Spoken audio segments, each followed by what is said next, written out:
Page number 186।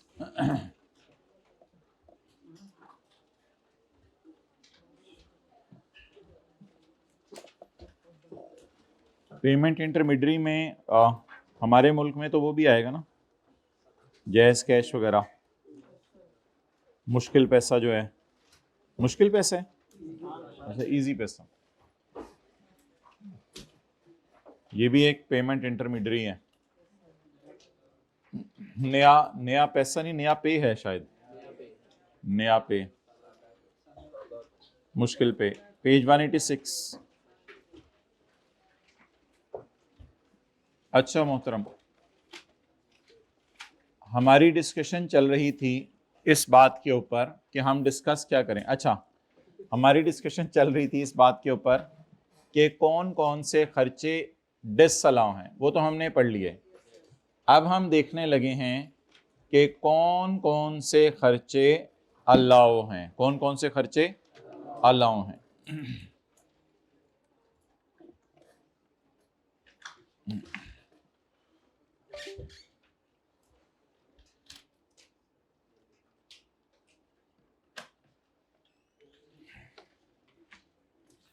Past papers निकाल लें जरा, बच्चों को आ लेने दे 2-3 मिनट। बच्चे अच्छा इतनी ही आएंगे अच्छा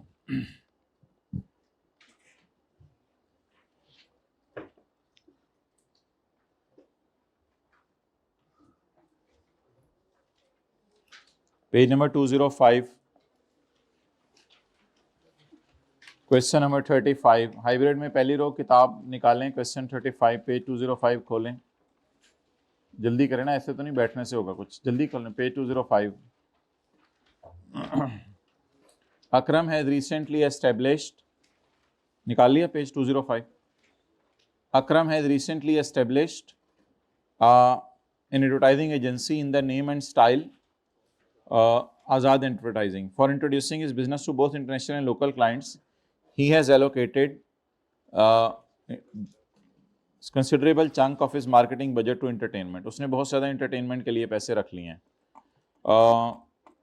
अकरम को लिमिट्स या कंडीशंस बताएं entertainment की, तो वही हैं वो जो आप 5-6 हमने पढ़ी थी।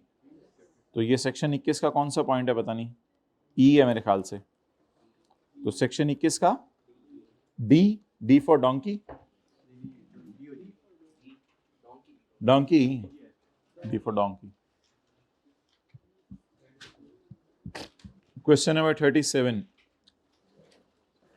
Explain the term disposal as refer to in income tax ordinance 2001। Disposal की टर्म बता दें इनकम टैक्स ऑर्डिनेंस 2001 में क्या है। एक ये सवाल है और एक और सवाल भी है 33, इन दोनों को पढ़ लेते हैं। 33, in the income tax ordinance 2001 the term disposal has a wider connotation. Disposal की वाइडर मीनिंग है देन सेल, यानी डिस्पोजल खाली सेल नहीं है, ये सेल का भी बाप है, यानी सेल से बहुत आगे की चीज है। ये सेल तो सिर्फ चीजें बेचना होता है ना, डिस्पोजल के बहुत ज्यादा बड़ी मीनिंग है, wider connotation, because it includes exchange, relinquishment, extinguishment, जिसको कैंसिलेशन कह सकते हैं आप। लेकिन बहरहाल अगर पेपर में नहीं भी मतलब आता था, रिलिंक्विशमेंट, एक्सटिंग्विशमेंट का नहीं भी मतलब आता था, तो कहते सिचुएशंस बताओ कब समझा जाएगा एक एसेट डिस्पोज हो गया है। तो देख लेते हैं जी एक एसेट कब डिस्पोज हुआ है, वो सिचुएशंस देख लेते हैं। तो ये तो कल हमने ताज़ा फ्रेश पढ़ी थी, पेज नंबर 187 के ऊपर, डिस्पोजल। तो ये सारी बातें लिख के आनी है इस सवाल के जवाब में भी और इससे जो पिछला सवाल था उसके जवाब में भी।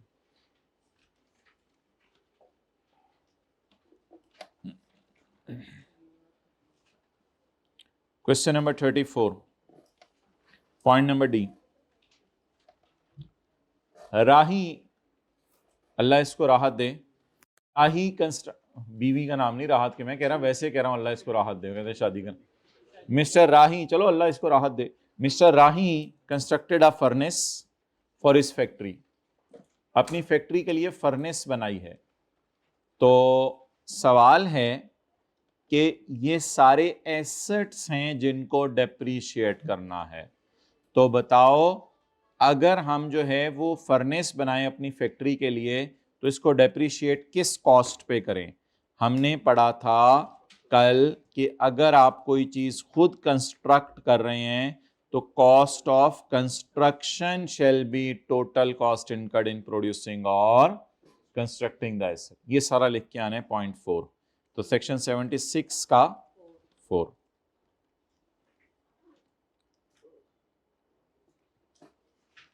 पॉइंट नंबर सी, ऑन 1 जुलाई 2015 हमारे साल के पहले दिन बॉल पॉइंट मुंह से निकाल के मिस्टर तलहा स्टार्टेड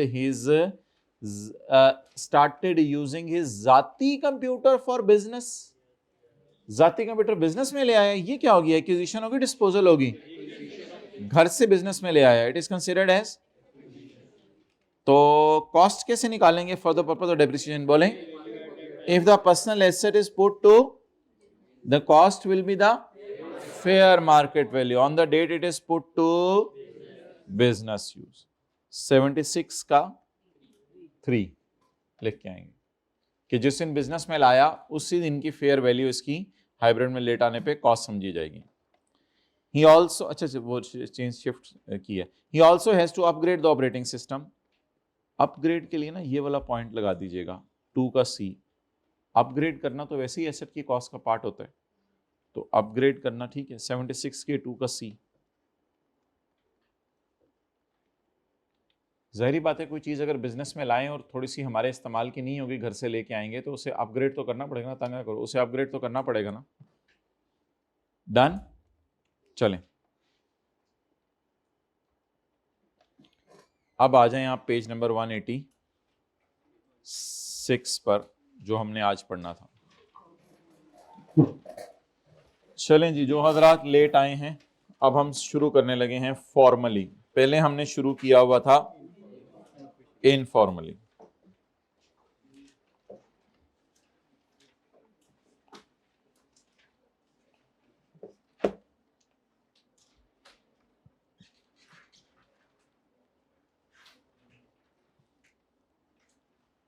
ओके,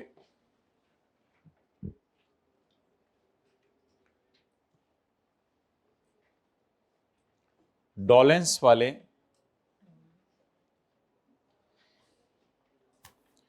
ये पेज निकाले ना 186। जल्दी आ जाओ ना।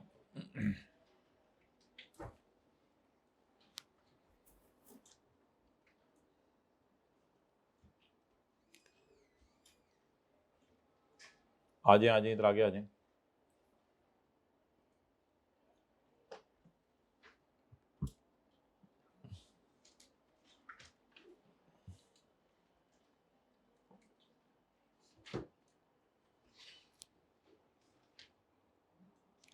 बोलें, डॉलेंस वाले अगर कोई एसेट लीज पे लें तो टैक्स वाले उनको रेंट पेड माइनस करने देंगे। न्यूमेरिकल में नहीं होता था लीज रेंटल पेड, जो लेस करते थे लीज रेंटल पेड। तो बोलें डॉलेंस वाले, कोई भी बंदा, डॉलेंस में हमने मिसाल दी है ना, से का मतलब होता है ज्यूम। डॉलेंस वाले अगर कोई एसेट लीज पे लें तो टैक्स वाले उनको क्या लेट क्यों? अच्छा, अभी और भी हैं लोग उधर?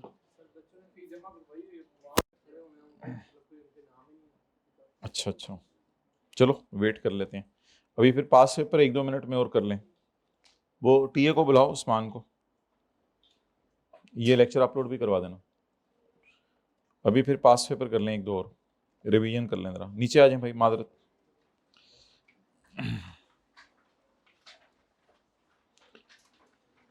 क्वेश्चन नंबर 43 बताएं जी, हाथ खड़ा करके जवाब दें। कोई ऐसी एक सिचुएशन कहता है, बताओ पेज 207। कोई ऐसी एक सिचुएशन बताओ जब फेयर मार्केट वैल्यू को क्या समझा जाता है? कॉस्ट समझा जाता है। जब फेयर वैल्यू को क्या समझा जाता है? वो जो हमने कल पढ़ा था कि अगर कोई घर से एसेट बिजनेस के यूज में आ जाए तो उसे क्या समझेंगे? उसकी तो ये सेक्शन 76 का कौन सा पॉइंट था? 3। कल सेक्शन 76 का 3 पढ़ा था। ओके, ये 42 तो कर लिया था हमने, ऐसा ही है ना? 41 का सिर्फ हम ए करेंगे। वो जरा जो इश्यूज है ना बच्चों को उनसे पूछो कितनी देर में फ्री कर रहे हैं। 41 का ए, ये ना हमने एक कॉन्सेप्ट पढ़ा हुआ है आसान सा, आपने बताना है हाथ खड़ा करके। सिकंदर हैज रीवैल्यूड हिज, आजे आजे आजे, Sikandar has revalued his factory building in accordance with IFRS। Accounting वालों के मुताबिक रीवैल्यू की है या टैक्स वालों के मुताबिक रीवैल्यू की है? अकाउंटिंग वालों के मुताबिक। सिकंदर ने रीवैल्यू की है IFRS के मुताबिक अपनी बिल्डिंग, और ये डेप्रिसिएशन चार्ज करे ऑन रीवैल्यू डाउन। ये तो अकाउंटिंग वालों की नजर में करा रहा होगा ना, अकाउंटिंग वालों की नजर में। इसकी टैक्स इंप्लीकेशन आप बताएं रीवैल्यूएशन की, रीवैल्यूएशन की टैक्स इंप्लीकेशन बताएं कि टैक्स वाले रीवैल्यूएशन के बारे में क्या कहते हैं, टैक्स वाले रीवैल्यूएशन के बारे में क्या कहते हैं, बोले बोले टैक्स वाले रीवैल्यूएशन के बारे में क्या कहते हैं? मेरे भाई आप लोग इसका कोई मुश्किल जवाब देने की जरूरत नहीं, इसका आसान सा जवाब एक ये दे सकते हैं जो हमने सेक्शन 22 में पढ़ा था। इसका आसान सा जवाब ये दे सकते हैं जो हमने सेक्शन 22 के अंदर पढ़ा था। वो हमने ये पढ़ा था के depreciation is calculated by applying the rate on opening WDV। Depreciation रखती है ओपनिंग WDV पे, and WDV shall be cost minus initial allowance and depreciation। Means revalue करने की इजाजत ही नहीं देते टैक्स वाले। बताएं टैक्स वालों का रेट किस पे लगता है? पहले साल कॉस्ट पे और अगले साल WDV के। तो फिर रीवैल्यू करने की इजाजत ही नहीं है। क्या आपने R1 के अंदर रीवैल्यूएशन का टॉपिक पढ़ लिया IAS 16 में? तो अगर आपने रीवैल्यूएशन का टॉपिक पढ़ लिया तो उसमें आपने देखा होगा कि अकाउंटिंग वाले तो एसेट को रीवैल्यू भी करते हैं, लेकिन हम टैक्स वाले एसेट को रीवैल्यू या ये लिखाते आप लोग, या अगर किसी को याद हो मैंने चैप्टर के पहले सफे पे एक डब्बा बनवाया था, only real profits are taxable, therefore gain on revaluation of fixed assets is not taxable. तो बहरहाल लिख के आए, टैक्स अथॉरिटीज लिखें जवाब, tax authorities do not allow the asset revalue, do not allow the revaluation of assets.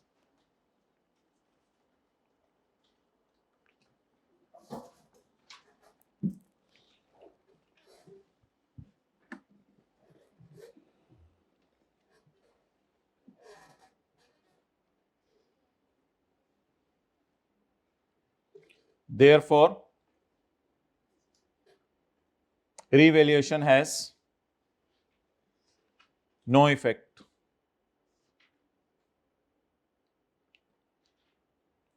इसलिए revaluation का कोई इफेक्ट नहीं है।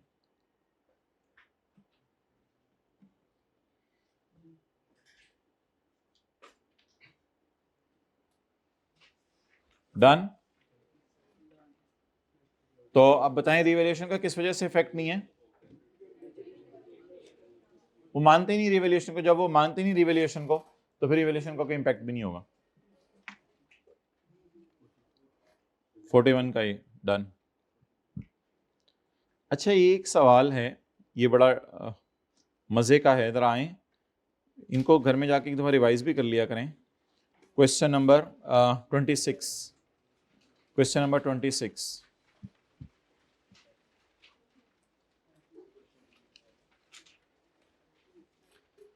इसमें एक ये देखें, पॉइंट नंबर 5 है, point number 5। No, what is this? Point number 5,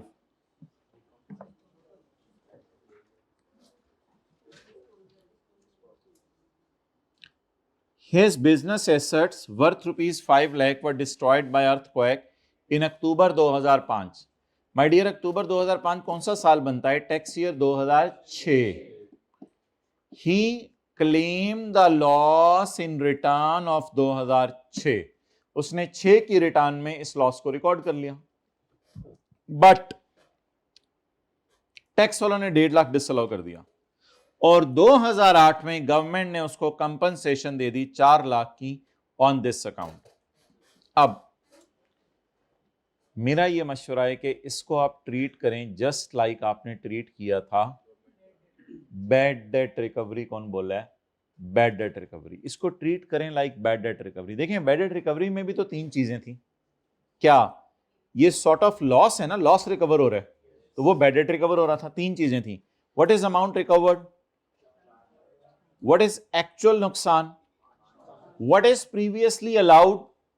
3.5 lakh, 3.5 lakh, 1.5 lakh नहीं, 1.5 लाख नहीं, 3.5 लाख। तो what is actual recovered? 4 lakh. What is previous, what was actual loss? What was previously not allowed? 1.5 lakh. But what was previously allowed? यहां पे खड़े होकर बता दें 2008 में, 2006 में अकाउंटिंग वालों की लॉस कितना था? अकाउंटिंग वालों का 5 लाख। Well done. 2006 में अकाउंटिंग वालों का लॉस कितना था? 5 लाख। और 2008 में अकाउंटिंग वालों की रिकवरी इनकम कितनी है? अकाउंटिंग वालों की 4 लाख। बार बार बोलें, अकाउंटिंग वालों का लॉस कितना था? 5 लाख। अकाउंटिंग वालों की रिकवरी 4 लाख। लेकिन हमने किन की रिकवरी निकालनी है? जाहिर बात है इन चीजों की कौन सी ट्रीटमेंट आनी है? Tax treatment. अब न्यूमेरिकल तो सॉल्व कर नहीं रहे कि प्रॉफिट से चलते हुए चीजों को उल्टाएं, ये करें वो करें, न्यूमेरिकल तो सॉल्व कर नहीं रहे। अब क्या करें? आगे अब सॉल्व करें। फॉर्मूला क्या होगा? उस्मान को बुलाएं। फॉर्मूला जल्दी जल्दी जल्दी बताएं। Amount recovered less actual bad debt या actual loss? Actual loss less previously allowed as reduction. What is amount recovered? What is actual loss? What is previously allowed? हाँ, excellent. What is previously allowed? Allowed ही बता देना बस। चले note कर लें।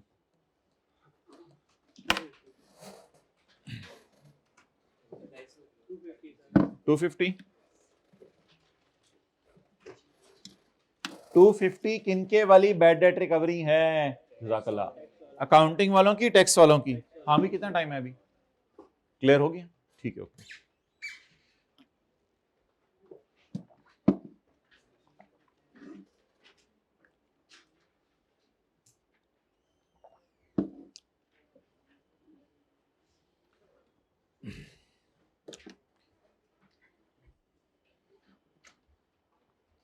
ठीक है भाई, जो भी हजरात जिस भी वजह से लेट आए हैं, इंशाल्लाह आपको ये रिकॉर्डिंग इसकी हम भेज देंगे आज की। फिलहाल आप इसको छोड़ें। नोट कर लिए? नहीं किया?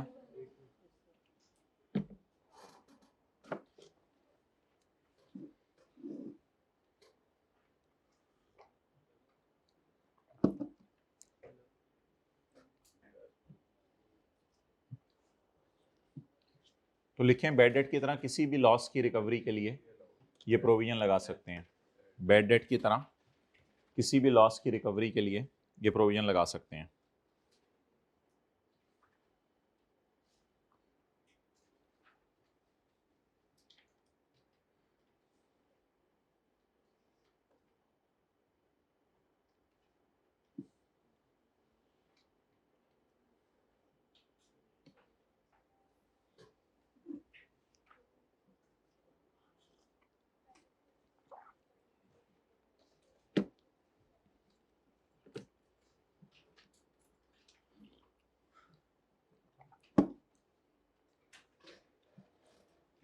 डन? ओके।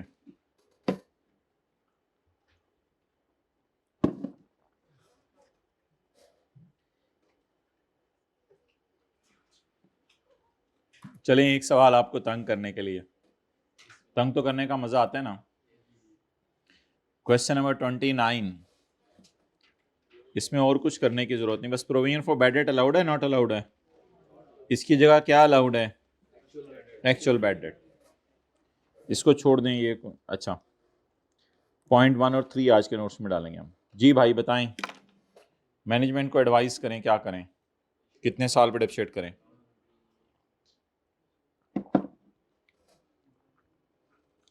मैनेजमेंट को बताएं जल्दी से, कितने साल के ऊपर डेप्रिशिएट करें? जी बताएं भाई, कितने सालों में डेप्रिशिएट करना है? 10 ईयर्स पे एक भाई कह रहे हैं। कितने ईयर्स पे?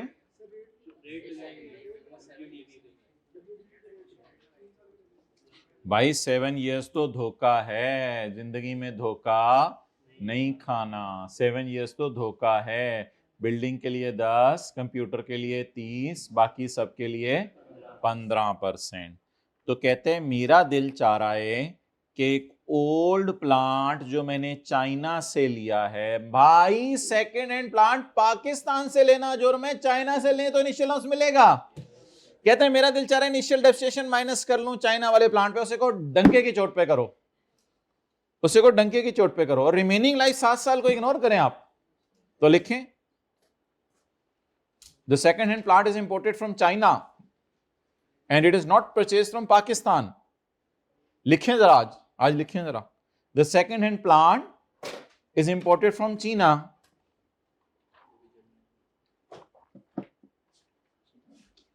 The second-hand plant is imported from China, so initial allowance will be allowed.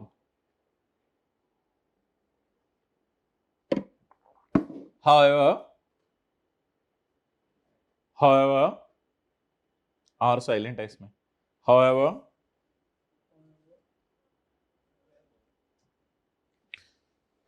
it will not be depreciated over 7 years.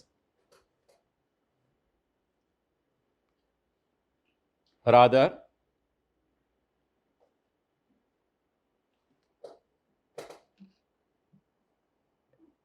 it will be depreciated using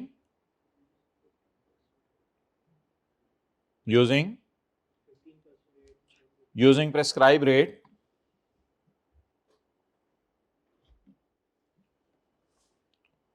prescribe rate बता देना, क्योंकि सवाल ने तो रेट नहीं दिया हुआ, या तो याद करके जाइएगा फिर रेट। प्रेस्क्राइब रेट बस छोड़े, 15% बता के आना है। आप लोगों ने याद किया हुआ है, फिर लिख दें 15%, मेरा नहीं ख्याल बता के आने की जरूरत है। Prescribe rate under income tax ordinance, आगे प्रेशर डालना है तो लिखा है डेट इज 15%, डेट इज 15%।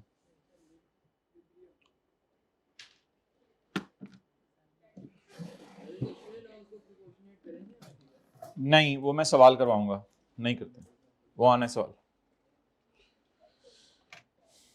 चलें जी, हाइब्रिड में थर्ड रो में जरा बातें होगी, फ्रेश हो जाता है बंदा ऐसे, जरा दूसरे हाँ, बैठे बैठे जरा बंदा बातें कर लेते हैं।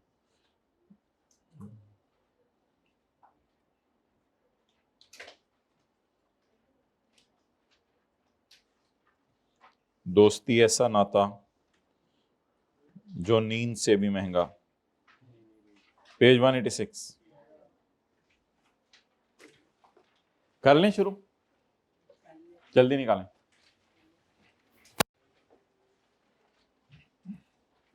पेज 186।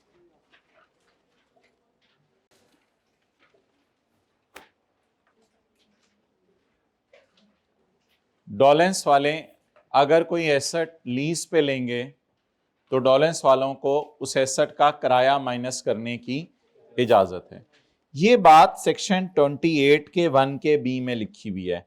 न्यूमेरिकल्स में तो हम ये बात कर ही चुके हैं, बल्कि पहली क्लास में ही शायद हमने 28 के 1 का बी लिखा था और कहा था डॉलेंस रेंट माइनस किया करेगा और बैंक रेंट रिसीव्ड रिकॉर्ड किया करेगा। ऐसा ही है ना? तो पढ़ें, in books of Dawlance a reduction shall be allowed for rental paid. इसीलिए हम अकाउंटिंग डेप्शन इंटरेस्ट न्यूमेरिकल में उल्टाते हैं और माइनस क्या करते हैं। तो बोलें बार बार, लीज वाले एसेट के केस में टैक्स वाले रेंट माइनस करने देंगे।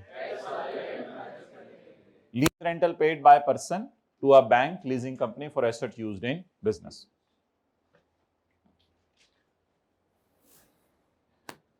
वहां हमने पढ़ा था अगर गाड़ी खरीदी है तो 75 लाख से महंगी है तो 75 लाख पे रोक दें।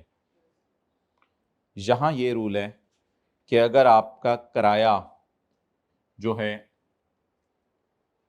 पे कर रहे हैं लीज रेंट, और ऐसे एसेट का किराया पे कर रहे हैं जिसकी कॉस्ट 25 लाख से ज्यादा है। लोगों की राय है ये 25 लाख असल में गलती से लिखा रह गया, यहां पे भी 75 लाख होना चाहिए था, क्योंकि पुराने लॉ में वहां 25 लाख था जहां अब 75 लाख हो चुका है। तो यहाँ भी 25 लाख है, लेकिन यहाँ उसको 75 लाख कर देना चाहिए था, वो करना भूल गया। बहरहाल अब हमें तो यही करना पड़ेगा जो लिखा हुआ है। तो यहाँ पे रूल 25 लाख है, 75 लाख नहीं है। उधर लिखा हुआ था 75 लाख से ऊपर की गाड़ी खरीद नहीं सकते, इधर लिखा हुआ है 25 लाख से ऊपर की गाड़ी किराए पे नहीं ले सकते। उधर भी वही लिखा हुआ था, इधर भी। इधर 25 लाख लिखा हुआ है, उधर 75 लाख लिखा हुआ था। तो बताएं, for deduction of lease rental the cost of गाड़ी, कौन सी गाड़ी, नॉट प्लाइंग फॉर हायर, इसको जरा ब्रैकेट में लिया करें, not plying for hire. Not plying for hire वो गाड़ियां होती हैं जो ऐसे एम्प्लॉयर ने एम्प्लॉय को दी हो या एम्प्लॉयर अपने इस्तेमाल में ला रहा हो, ये डेवो बस वगैरह नहीं है। तो बोले मेन बात पर अंडरलाइन कर लें, the cost shall not exceed 25 lakh. Cost 25 lakh से, बोले ना, कॉस्ट 25 लाख से ज्यादा नहीं हो सकती। इसका पास्ट पेपर चैप्टर 18 के अंदर हम एक न्यूमेरिकल करेंगे। आपकी बड़ी अच्छी डिमांड है कि इसको जरा न्यूमेरिकली समझा दें, इंशाल्लाह करेंगे चैप्टर 18 में इसका न्यूमेरिकल, तो वो आने वाले दिनों में हो जाएगा, वो टेंशन ना लें। अब बताएं जी, अगर गाड़ी बाय करनी है बिजनेस के लिए तो 80 लाख 90 लाख की बाय की तो क्या एज्यूम किया जाएगा, 75 लाख की बाय की। लेकिन अगर गाड़ी बिजनेस के लिए बाय नहीं करनी, लीज पे लेनी है, और लीज पे तो अक्सर हमने पढ़ा था एम्प्लॉयर एम्प्लॉय को भी लीज पे गाड़ियां लेके दे रहा होता था। जब एम्प्लॉय कहता था फेयर वैल्यू के ऊपर रेट लगाओ, तो अगर गाड़ी एम्प्लॉयर ने लीज पे ली हुई है अपने लिए, तो फिर लीज पे गाड़ी ली हुई है तो क्या करेंगे, किराए कितने कितने तक वाली गाड़ी आप किराए पे ले सकते हैं, 25 लाख वाली। आगे चलें, कई लोग होते हैं एसेट लीज पे नहीं लेते बल्कि बैंक से लोन ले लेते हैं। वो फिर बैंक को क्या पे कर रहे होते हैं, इंटरेस्ट। इधर देखें, इधर क्लास इधर हो रही है, तो एनी इंटरेस्ट ऑन लोन, हाँ लीज में भी इंटरेस्ट होता है लेकिन वो आप सीआर में पढ़ोगे, वो यहाँ वो कह रहे हैं रेंट ही है ये। Any interest on loan paid by a businessman if the loan is used in business. ये बिजनेसमैन कौन है बार बार, डॉलेंस। ये बिजनेसमैन कौन है बार बार, Dawlance. Any interest on loan paid by Dawlance if the loan is used in business. तो दो बातें पता चल गई कि अगर डॉलेंस कोई एसेट लीज पे ले तो रेंटल माइनस कर ले, और अगर कोई डॉलेंस एसेट लीज पे ना ले बल्कि उल्टा बैंक से पैसे उधार ले ले तो फिर क्या माइनस कर ले, इंटरेस्ट ऑन लोन। तीन चीजें माय डियर और माइनस करने की इजाजत है, तीन चीजें और माइनस करने की इजाजत है। इनको एक ही दफा जरा तसल्ली से समझ लीजिएगा, बात बड़ी आसान सी है।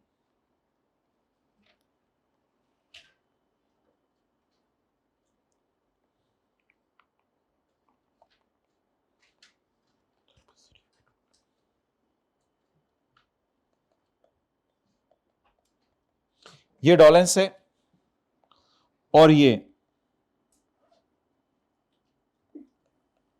लोन प्रोवाइडर हैं, फाइनेंस प्रोवाइडर, फाइनेंस प्रोवाइडर।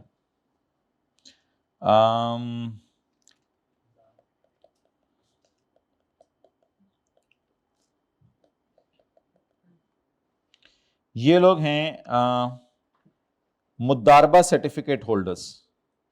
इनके पास सर्टिफिकेट्स हैं, इनके पास सर्टिफिकेट्स हैं, ये certificates. Finance providers, मुदारबा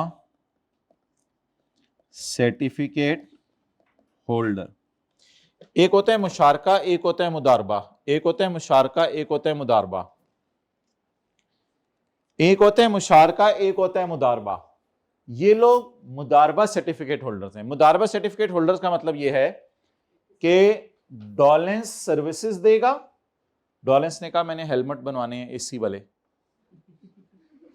helmet, caps, AC वाली, तो डॉलेंस ने कहा मैंने ये प्रोजेक्ट शुरू करना है, तो इन लोगों ने फाइनेंस प्रोवाइड किया। They will be called as मुदारबा सर्टिफिकेट होल्डर्स। इनको सर्टिफिकेट दिए जाएंगे ताकि कल को अगर डॉलेंस इनकार कर दे तो इनके पास सबूत हो कि लोन डॉलेंस को हमने दिया हुआ है। आप बताएं डॉलेंस कन्वेंशन बनाएंगे, डायग्राम में बड़ी तफसील से बनाएं। डॉलेंस जो है कन्वेंशनल बैंक से लोन ले रहे हैं या डॉलेंस जो है वो इंडिविजुअल से लोन ले रहे हैं? ये जो लोन प्रोवाइडर्स हैं, फाइनेंस प्रोवाइडर मैंने इसलिए लिखा है कि लोन प्रोवाइडर नहीं इनको कहेंगे बिकॉज ये पैसा प्रोवाइड कर रहे हैं, इनको आप इंटरेस्ट नहीं देते। अगर प्रॉफिट्स आते हैं तो उसमें से थोड़ा सा हिस्सा इसको दे देते हैं, डेट इज इस्लामिक टर्म मुदारबा सर्टिफिकेट होल्डर्स।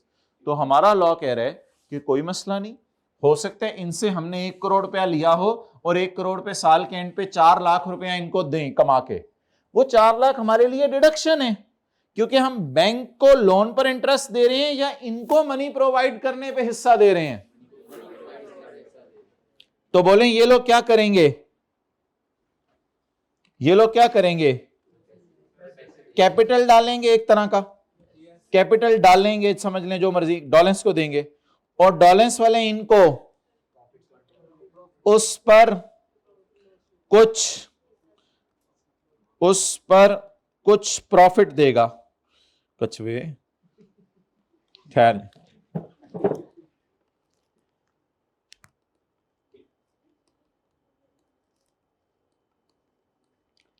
उस पर कुछ प्रॉफिट देगा। ये जो प्रॉफिट है ये डिडक्शन है, एक्सेलेंट, डॉलेंस की। ये प्रॉफिट किसकी डिडक्शन है, डॉलेंस की। अब बताओ कितना जंक फूड, इधर बैग में खुलवाओ ना तो सबसे जंक फूड ही निकलना है। अल्हम्दुलिल्लाह नहीं निकलना आप लोगों में, मैं इससे चलें। हाँ क्या है बोलो। हाँ आप डिविडेंड कह लो, जो मर्जी कह लो इसको, वो कोई मसला नहीं है, लेकिन हमारा लॉ इसको डिडक्शन के तौर पे अलाउ कर रहा है। कहते हैं आपने बैंक से लोन नहीं लिया, आपने इन लोगों से पैसा लिया हुआ है, हमारा लॉ कहते हैं खर्चा है डॉलेंस का, माइनस करें अपने, डिडक्शन अलाउड है। बना दूं लॉ, किताब बना दूं, वो किताब देने लगा है,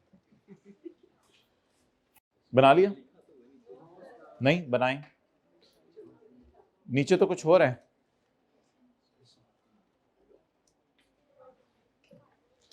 जल्दी करें, वो बंदे अंदर 3 बनाने जरूरी नहीं है, बंदे पूरे कर रहे हो, कॉन्सेप्ट होना चाहिए, बंदे पूरे कर रहे हैं 3।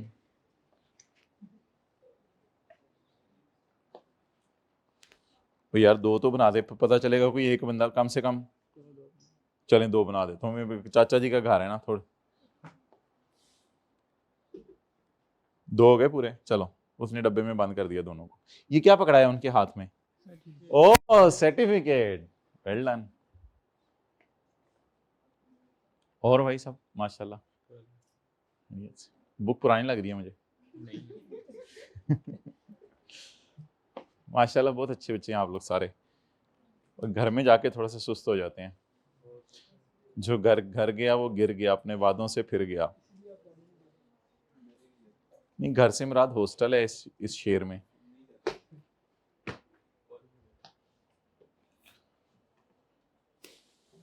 अच्छा पता नहीं इसका नाम क्या रखा है लॉ मेकर ने, कुछ का नाम देखते हैं क्या रखा है, कुछ प्रॉफिट जो इनको दे रहा है। यानी मिसाल के तौर पे इन्होंने 1 लाख डाला, तो इसमें हमने इनको 10,000 कमा के दे दिया या 6,000 कमा के दे दिया। इसका रेट तो जैसे भी तय हुआ, वो तो हमारे लॉ की डिस्कशन नहीं है ना। ओके, ये डेयरी मिल्क आपकी खत्म नहीं हुई अभी तक, क्या कह रहे हो?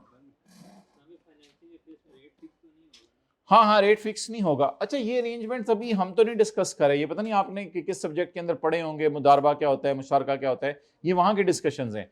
हम सिर्फ आपको ये बता रहे हैं जो पैसा भी ये इनको देंगे वो डॉलेंस के लिए क्या होगा, बोले ना, डिडक्शन। क्योंकि ये तीनों क्या है, लोन प्रोवाइडर है, finance provider, finance provider. Okay, अब इसी थीम के ऊपर तीनों मिसालें लिख लें। ये आपका सीबी है, आईबी है, एचबी है, सीबी है, आईबी है, एचबी है, थीम यही है। सी हो गया, चलें आया, पहले सी करें। कुछ का नाम उसने कुछ भी नहीं रखा, उसने एनी अमाउंट रख दिया। एनी अमाउंट कितनी है हमारे सवाल में, 1 लाख या 6,000? 6,000। Any amount paid to a मुदारबा certificate holder, any amount paid to a मुदारबा certificate holder for funds borrowed by Dawlance. Funds किसने बोरो किए हुए? डॉलेंस ने। एनी के ऊपर लिख लें 6000, एनी के ऊपर शमसाना लिखिएगा, एनी के ऊपर शबाना नहीं लिखना, एनी के ऊपर क्या लिखना है? 6000। ओके, इस तरह पॉइंट आई कह रहे हैं कि ये मुदारबा सर्टिफिकेट होल्डर नहीं है बल्कि ये मुशारका सर्टिफिकेट्स हैं। मुशारका का क्या मतलब है? गलत बात, बिल्कुल गलत बात, एक्सेप्टेबल नहीं है ये बात। मुशारका सर्टिफिकेट होल्डर्स क्या मतलब है? मुशारका सर्टिफिकेट होल्डर्स का मतलब ये है कि ये तीनों बंदे, जरा मुंह उधर करो, तीनों ये मेरी तरफ ना देखो, इधर उधर देखो, मुशारका सर्टिफिकेट होल्डर्स, इसमें ये भी लाख रुपया डालेगा और डॉलेंस भी लाख रुपया डालेगा, क्योंकि प्रोजेक्ट बड़े एसी वाली जराबें बनानी है अब हमने। तो ये मुशारका सर्टिफिकेट होल्डर्स हैं। तो ऐसी सूरत में डॉलेंस जूते भी बनाएगा इंशाल्लाह। तो ऐसी सूरत में डॉलेंस जो इसको देगा उसको शिरकत कहेंगे, सॉर्ट ऑफ मुशारका सर्टिफिकेट होल्डर्स। बात तो वही है सारी। आ जाके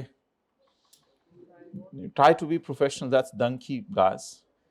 पॉइंट एच, एच के अंदर, एच सॉरी तो नहीं आप लोग शायद, एच के अंदर आप शिरकत ही करेंगे लेकिन किसी बैंक के साथ। मुशारका होल्डर्स नहीं होंगे, मुशारका सर्टिफिकेट होल्डर्स नहीं होंगे, मुशारका सर्टिफिकेट होल्डर्स नहीं होंगे, बल्कि मीजान बैंक, इस्लामिक बैंक कोई होगा, तो उसके साथ आप शिरकत करेंगे।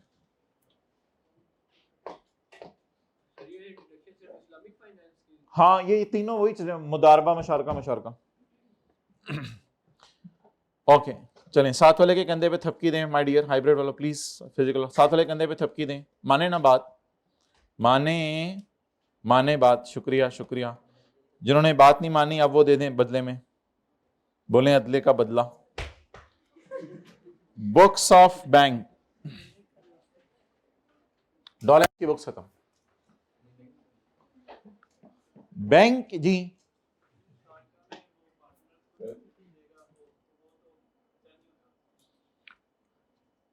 मुशारका में जो पार्टनर्स को देगा, कह रहे हैं मुझे वो डिविडेंड लग रहा है, हमारे लॉ की नजर में खर्चा है जी।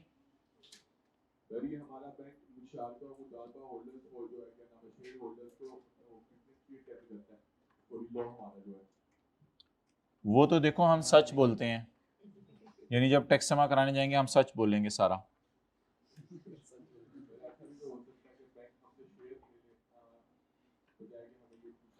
हाँ हाँ ठीक है, फिर तो वो शेयर होल्डर है, फिर तो वो डिविडेंड होगा।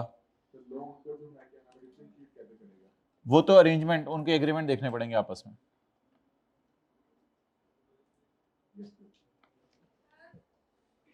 जी मुझे भी नहीं समझ आया, मुझे समझ आया होता तो फिर बस सादा सी बात है। मुशारका सर्टिफिकेट होल्डर वाला, हाँ, इन लोगों ने कहा थोड़ा सा पैसा हम डाल देते हैं 1 लाख, इन्होंने कहा लाख तो हमारे पास भी पड़ा हुआ है, 2 लाख हो गया, 2 लाख से ये काम शुरू कर देंगे। अब इनको 6000 दें, 12000 दें, 13000 दें, ये डॉलेंस का खर्चा है। ठहर जाना, मैं गल कर लें। हाँ जी, आगे सवाल पूछें। ठहर जाना, एक सवाल दे मोकलें दो। अच्छा, वैसे तकरीबन कुछ 10-15 साल हो गए इस प्रोविजन पे कभी किसी ने सवाल, मतलब आगे बहुत चीज़ें हैं सिलेबस में, ये कुछ है ही नहीं, मतलब ये कुछ है ही नहीं कि जिस पे ऐसी डिस्कशन कि ये फिर इस्लामिक फाइनेंस हो गया और इसमें फिर ये होना चाहिए था और इस अरेंजमेंट के अंदर ये होना चाहिए था और इसको ये करना चाहिए था, तू ज़रा साइड पे। हाँ बोले, सवाल अपना पूछें, सवाल अपना पूछें। बस सादा सी बात याद करनी है, ये 25 साल से आई कि आपने कभी टेस्ट नहीं की, सादा सी बात याद करनी है, एनी पैसे paid by Dawlance to a मुशारका सर्टिफिकेट होल्डर।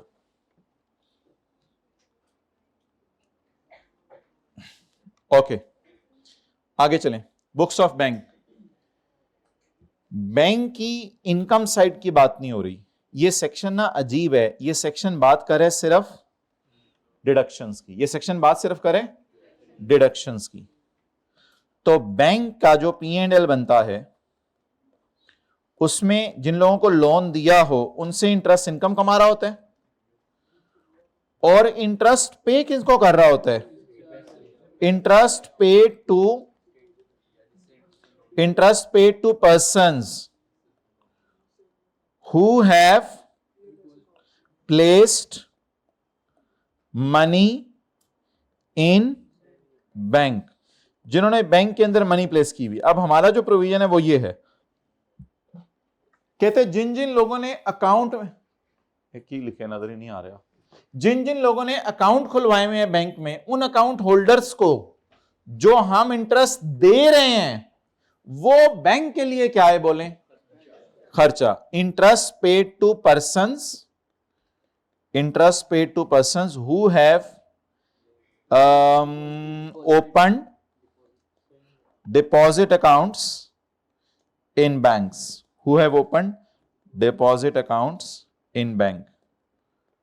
तो ये बैंक के लिए क्या है? डिडक्शन।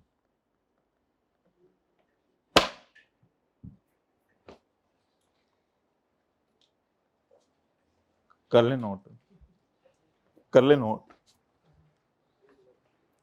नोट। गोडे गिट्टे ऊपर रख के सारे बैठे होते हैं सीट के ऊपर, सही है, कोई मसला नहीं। गोडे और गिट्टे में क्या फर्क है? एक गोडा है तो एक गिट्टा है जी। तो गोडे गिट्टे कितने ने? थले है कोई आपके साथ भी गोडे गिट्टे ऊपर रख के जो बैठा हुआ, जूते शूते ला के?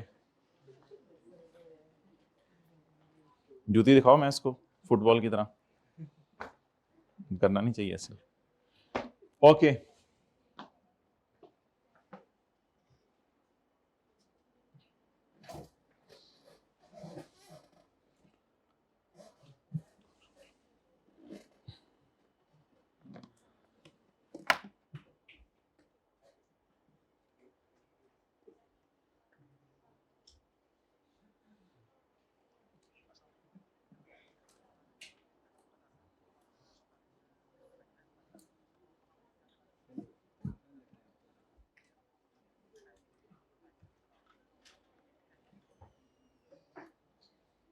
ओके भाईजान, केड़े पिंडों आए हो? मैंने तो आपको देखा था नमाज के बाद इधर गेट के पास। हाँ, रोटी का प्रोग्राम बीच में आ गया था। ठीक है बस ऐसी ही सैक्रिफाइस करिए सारी तुसी ते। Books of bank, any amount paid से मराद एनी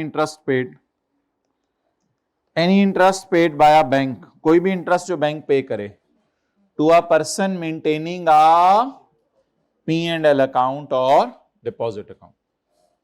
तो लिखें, किसी ने बैंक में पैसे रखवाए हुए हैं तो बैंक उसको इंटरेस्ट पे करेगा। किसी ने बैंक में पैसे रखवाए हुए हैं, सेविंग अकाउंट ही, तो बैंक उसको इंटरेस्ट पे करेगा। अच्छा जी, बुक्स ऑफ लेसर,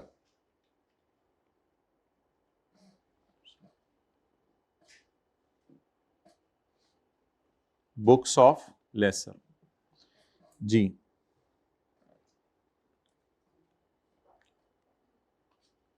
ये लेसर है, ये लेसी है। लेसर अक्सर जाता है लेसी के पास, किराया दो, लेसी कहते हैं कल आना। फिर वो जाता है, कहते हैं कल, तेरा कल नहीं आ रहा, नहीं मेरा कल नहीं आंदा। तो ये बीच में रखते हैं फिर डेट कलेक्शन एजेंट, जिसका नाम हमने रखा था रेंट कलेक्शन के लिए को बंदा रखना, डेट कलेक्शन एजेंट। इसका बड़ा अजीब सा नाम है, इसका नाम है इलेक्ट्रिक कार। इसका नाम है स्पेशल पर्पस व्हीकल, क्योंकि ये चलता रहता है बेचारा, कभी उधर रोल रहा होता है, कभी उधर रोल रहा होता है। एक लेसी होते हैं या लेसियां होती हैं? बहुत ज्यादा लेसियां बहुत ज्यादा होती हैं। तो कभी किसी लेसी के पास, कभी किसी लेसी के पास, लेसी होती छोटी सी लेसी, कभी लेसियों के पास घूमता रहता है। तो क्यों आया है? हमें लेसर ने भेजा, दरवाजा बंद।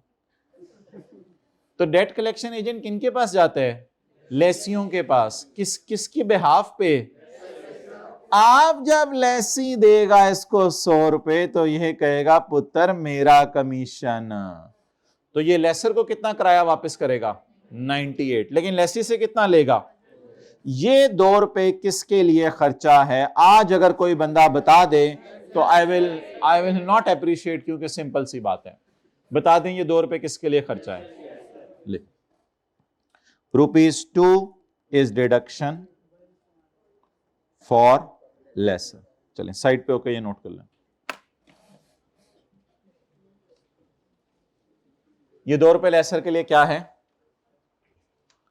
खर्चा है।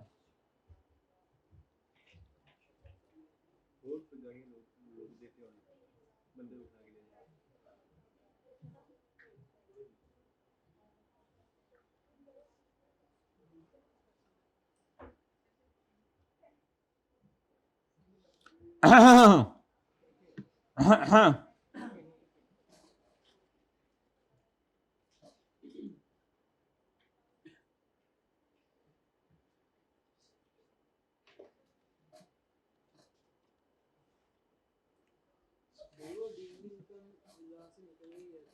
हाथ खड़ा करें जिन्होंने पर्सनल में मैसेज करने हैं। सैटरडे को एक्सटेंड कर दें दिन में, संडे को जरा तैयारी करके टर्म टेस्ट देना है।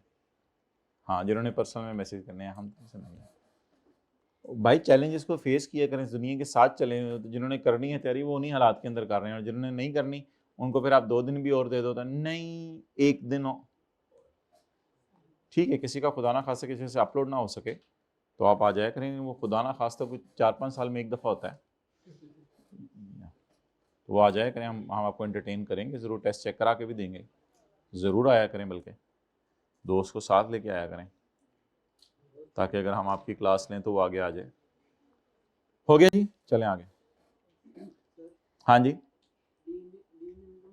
वो मैं बता दूंगा आपको, बिल्कुल बता दूंगा। जैसे ही आई कैप कुछ मैं सबसे पहले मुझे तो आपसे ज़्यादा फिक्र है उसकी। बुक्स ऑफ लेसर, मैं तो अल्लाह का शुक्र पढ़ा दिया।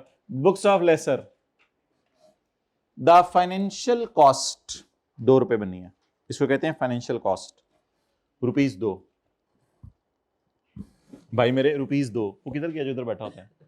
₹2 the financial cost of securing receivable, the financial cost of securing receivable। ये फिगर कैसे निकली है? being the difference between amount receivable by lesser, amount receivable by lesser, lesser originator, इसी ने लीज ओरिजिनेट की होती है ना, लेसर को ओरिजिनेटर कहते हैं।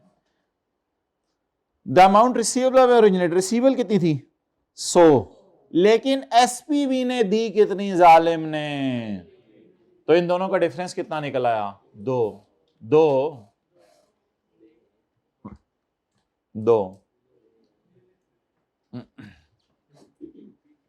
माशाल्लाह, सखी शख्स अल्लाह के करीब है, जन्नत के करीब, लोगों के करीब, जहन्नुम से दूर। ओके, बुक्स ऑफ लेसर दे दें 5,000 नहीं देना होता है ऐसे मौके पर खुद। ये नहीं कि अगले ने भाई सखावत के फजाइल अगले को सुना के चलो हम कटो पैसे। अच्छा, ये चीजें अपने ऊपर अप्लाई करनी होती हैं। Books of house building finance corporation, books of national development leasing company, books of small and medium enterprise bank. अच्छा जी, कहानी कुछ ऐसे है कि हाउस बिल्डिंग फाइनेंस कॉर्पोरेशन ने लोगों को लोन देना होता है, एलडीएलसी ने लोगों को एसेट लीज पे देना होता है, और एसएमई ने लोगों को छोटे कर्जे देने होते हैं। जब इन लोगों ने कारोबार शुरू किया तो इन लोगों के अपने पास पैसे नहीं थे, तो इन्होंने क्या लोगों को लोन देने थे? ये गए स्टेट बैंक के पास, अपने चाचू के पास, चाचू चाचू चाचू पैसे दो। चाचू ने कहा लो, लेकिन चाचू तो जान ले ली। चाचू को फिर क्या पे करेंगे? जब तक लोन वापस नहीं करेंगे क्या पे करेंगे? ये इंटरेस्ट इन लोगों के लिए खर्चा है। स्टेट बैंक के लिए क्या है? स्टेट बैंक के लिए क्या है? खोचो, स्टेट बैंक के लिए इनकम है, ये इंटरेस्ट इनके लिए क्या है? खर्चा। लाइन उत्ते नजर नहीं आ रही? दोपहर को बुलवाते हैं, नोट करें। ये स्टेट बैंक की इनकम है, मतलब यानी रिडक्शन ते पाओ ना।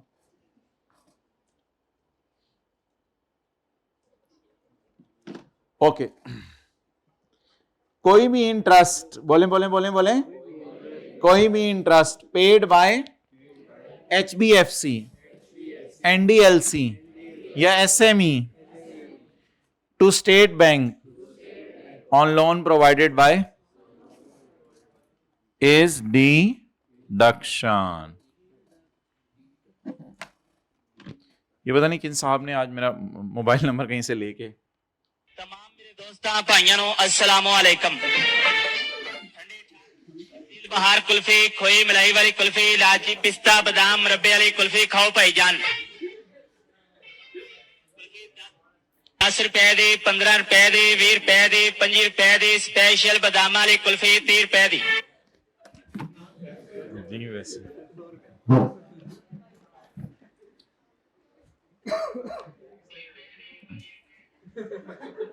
ये इन्हें नहीं भेजा होगा, ये कौन है?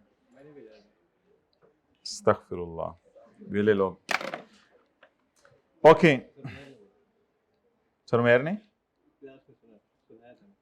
अच्छा पेज नंबर 188 पॉइंट नंबर 5।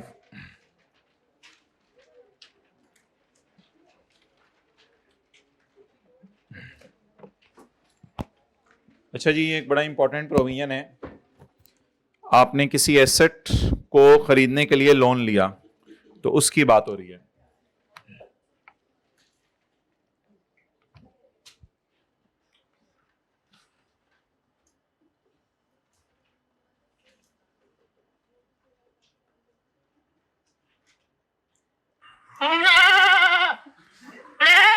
ये मौके की मुनासबत से चीजें सुनवाया करें, मैं ये कहना चाह रहा हूं।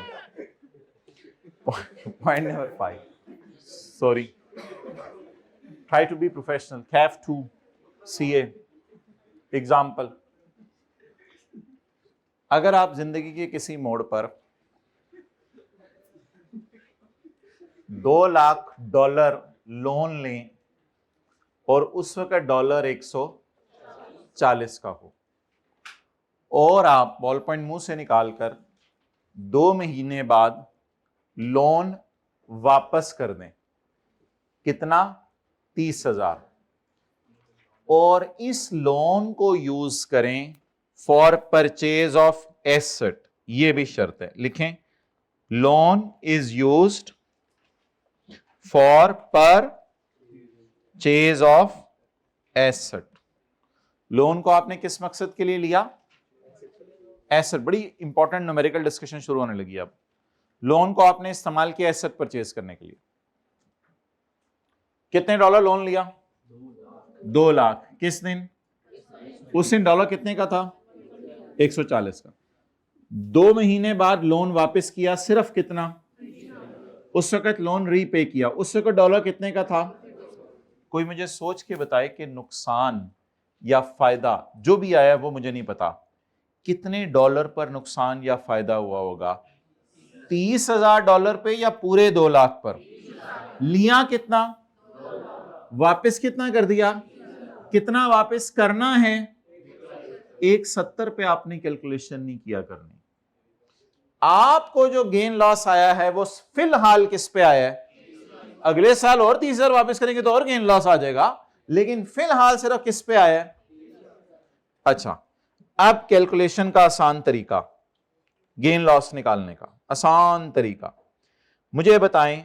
जिस वक्त लोन लिया था तब डॉलर कितने का था? 140 का। लोन लेने वक्त डॉलर 140 का था। जब लोन वापस किया तो आउटफ्लो हुआ होगा। असल में लोन लेने का तरीका ये होता है, बाहर से 2 लाख आते हैं डॉलर, लोन वापस करने का ये तरीका होता है हम पाकिस्तान से 30,000 वापस भेज रहे हैं। तो जब लोन वापस किया तो उस वक्त डॉलर कितना है? 142। इसका हम नाम -2 नहीं रखा करेंगे, -2 की बजाय इसका नाम हम रख दिया करेंगे 2 रुपए का हर डॉलर पे क्या आ गया है? लॉस। और देखिए ना, जब हमने उधार डॉलर में मिले थे तो 140 का था, जब डॉलर वापस करने पड़े 100 तो नुकसान हो गया। लेकिन इसका आसान तरीका है, लोन लेते हुए डॉलर प्लस साइन, लोन वापस करते हुए डॉलर ये इसका तरीका हुआ करेगा। इसको प्लस साइन के साथ लिखेंगे, इसको माइनस साइन के साथ। अगर जवाब माइनस आ गया तो इसका नाम क्या रखा करेंगे, लेकिन ये $1 पे आया है। ये कैलकुलेशन मैंने किसकी की है, $1 की। मेरे कितने डॉलर गए हैं जेब से, $30। तो टोटल लॉस पाक रुपीज में, आखिरी बात सुन लें फिर नोट कीजिएगा, इस 60,000 को एसेट की कॉस्ट में डालेंगे, क्योंकि लोन लिया था किसके लिए, एसेट तो खरीदा अपनी जगह, एसेट पता नहीं कितने का आया हो, एसेट 60,000 का नहीं होगा, एसेट तो पता नहीं 20-30 लाख का होगा, लेकिन उसमें ये वाला नुकसान भी एसेट की कॉस्ट में डालेंगे, क्योंकि ये नुकसान किस वजह से आया, एसेट की वजह से आया। आप कॉर्पोरेट रिपोर्टिंग के अंदर पढ़ेंगे, इन लॉसेस को हम P&L में डालते होते हैं, हम एसेट की कॉस्ट में नहीं डालते होते, लेकिन ये कॉर्पोरेट रिपोर्टिंग के अंदर IAS 21 है, उसमें पहले 2-3 दिन में ही पढ़ा दिया जाता है कि इन लॉसेस को हम P&L में डालते हैं। लेकिन टैक्स वाले जालिम लोग कहते हैं कि अगर फिक्स्ड एसेट खरीदने पे तुम्हें गेन लॉस आए करेंसी की वजह से, तो उस गेन लॉस को कहां डालो। अब हाथ खड़ा करके बता दें, इस लॉस को एसेट की कॉस्ट में ऐड करेंगे या लेस। इसका आसान सा हल, एसेट किस नेचर की चीज है, डेबिट नेचर की, और लॉस किस नेचर की चीज है, डेबिट नेचर की, इसलिए ऐड किया करेंगे, बस सादा सी बात। तो ये 60,000 क्या आ गया, लॉस। पहले नोट करें इसको, हुआ वह नोट, हाँ नुकसान है ना, तो नुकसान कितना आया, 60,000। एसेट खरीदने में जो पैसे गए वो भी सॉर्ट ऑफ गए मेरी जेब से, और ये 60,000 का उल्टा और नुकसान हो गया। नुकसान की नेचर, एसेट की नेचर, तो नुकसान को P&L में डालें या एसेट की कॉस्ट बढ़ा दें। अगर नुकसान को P&L में डालते फौरन खर्चे में चला जाता, टैक्स वाले बड़े तेज हैं, कहते हैं फौरन खर्चे में नहीं जाना, नुकसान को डालो एसेट में, आहिस्ता आहिस्ता अब डेप्रीशिएट होगा ये नुकसान आहिस्ता आहिस्ता। ये कैलकुलेशन लिख लें जिस तरह मैंने लिखी है, खैर है दोबारा लिख लें, रिवाइज हो जाएगी जी। वो बता देंगे, डॉलर को गिराएंगे इंशाल्लाह, आज ही गिराएंगे। हाँ हाँ, ये तो सॉर्ट ऑफ रियलाइज ही है ना, क्योंकि $30,000 वापस हो गए। ये कैलकुलेशन किस पे करनी है, जितना लोन लिया उस पे करनी है, नहीं नहीं नहीं, जितना लोन नहीं, जितना पेएबल है उस पे करनी है, 1,70,000 पे। ओके, थोड़ी देर बाद एक सवाल करेंगे, उसमें गेन आएगा, तो उसको फिर हम इंशाल्लाह आपको कुछ बताएंगे क्या करना है। फिलहाल लिख लें, loss has a debit nature, so it will be added in cost of asset. Loss has a debit nature, so it will be added in cost of asset.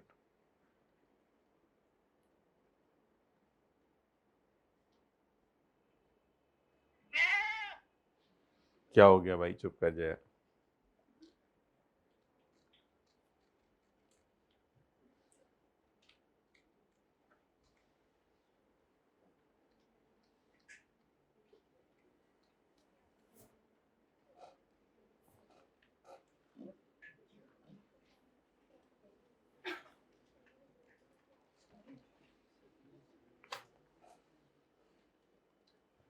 चलें जी, बोलें, if an asset is purchased with a loan from foreign currency, बोले बोले बोले, with a loan from foreign currency, if an asset is purchased with a loan from foreign currency, then any increase in liability,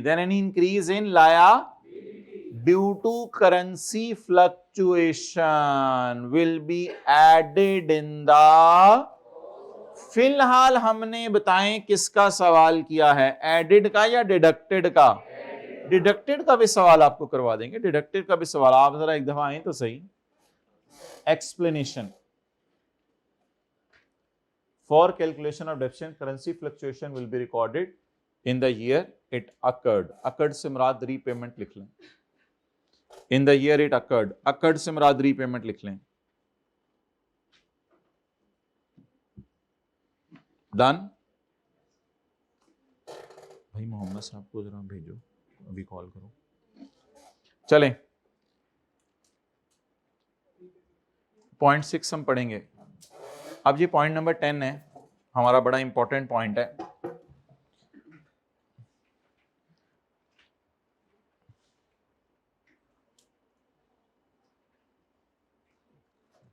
किधर है? अल्लाह आपका भला करे, अल्लाह आपके भाग लगाए। नहीं, बुरी बात है, भाग होता है अच्छी किस्मत, भाग लगाएगा क्या मतलब, बुरी बात नहीं है। नहीं नहीं नहीं, वो तो आप, वो कह रहे अल्लाह आपको सबस बाग दे, रियल वाले सबस बाग दिखाना तो मुहावरतन गलत है ना।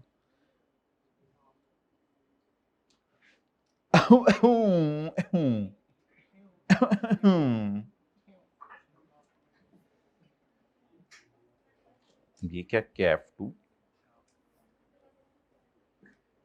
बहुत अच्छे आपके साथ वाला, इसको शाबाश दें। मैं बता रहा हूँ, ये जितनी दूर से आके आपका दोस्त बना है ना,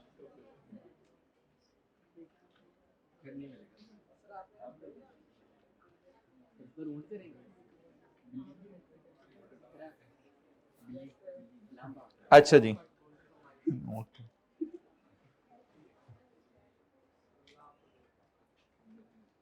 हमने एक प्लांट खरीदा 50 मिलियन का और गवर्नमेंट से ग्रांट रिसीव हुई 5 मिलियन। प्लांट कितने का खरीदा? 50 का, और गवर्नमेंट से ग्रांट कितनी रिसीव हुई? 5 मिलियन। मोटे हो जो थोड़े से, देख रहे हैं दाएं बाएं सारे मोटे पड़े।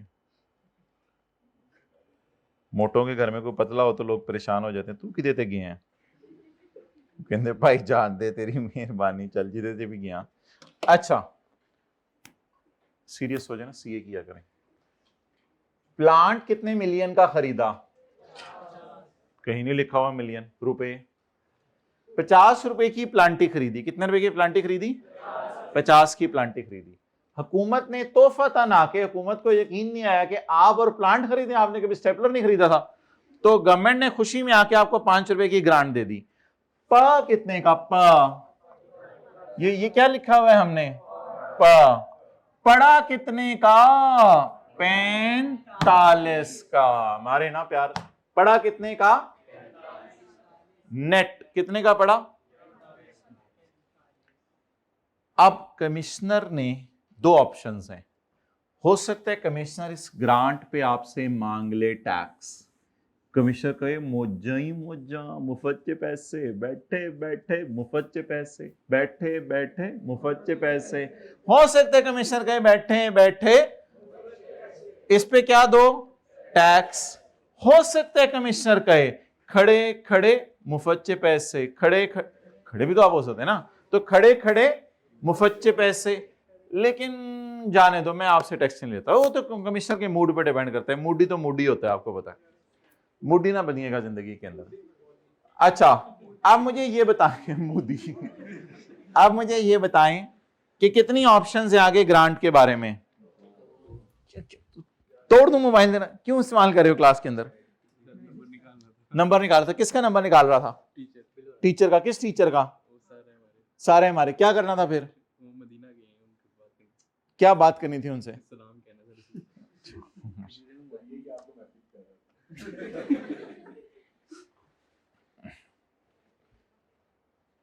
ग्रांट आपको क्या हुई?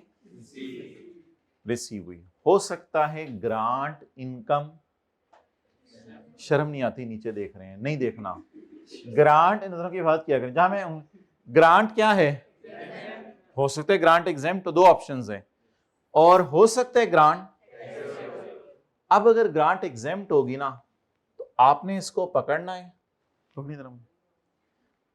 45 को पकड़ के ऐसे फेंक देना है, बस यही एसेट की कॉस्ट है, यही एसेट की।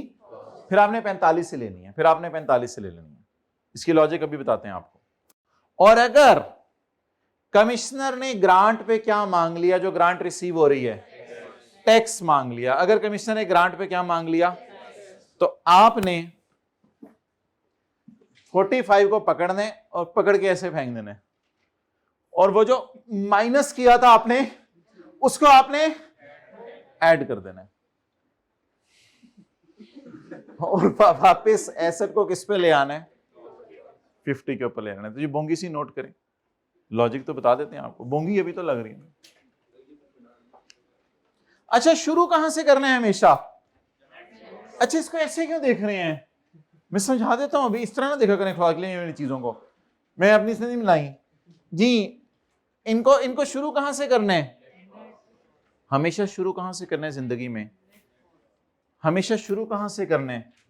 नेट कॉस्ट क्या होती है, 50 या 45? 45। 50 या 45? चले नोट करें। तेरे गोडे भी होते थे, गिट्टे भी होते।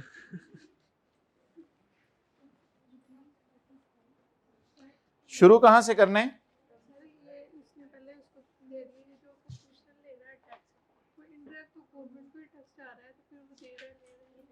वो समझाएं उसको ना, यही तो लोग कहते हैं कि क्यों कर रहे हो, कहते हैं बस ठीक है,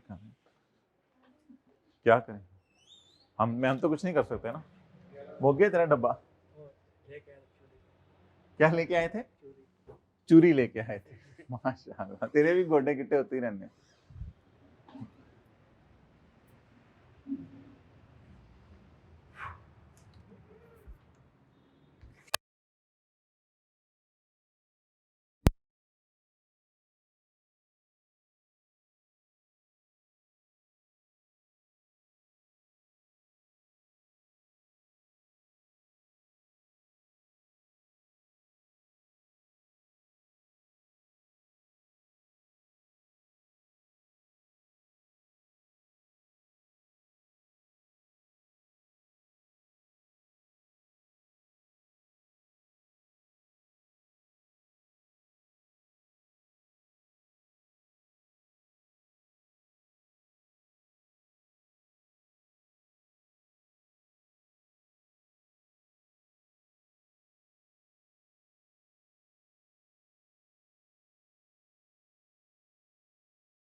क्यों लगाए मोबाइल पे? किस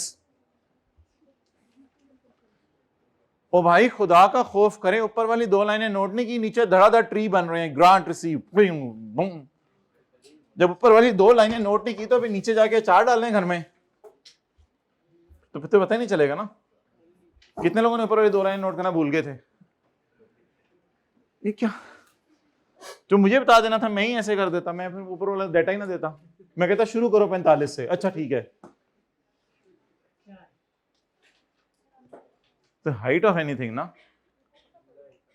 ये मैं नहीं बताऊंगा कौन सा पॉइंट है, ये मैं नहीं बताऊंगा, मैं नहीं बताऊंगा। ओके, अच्छा जी, अब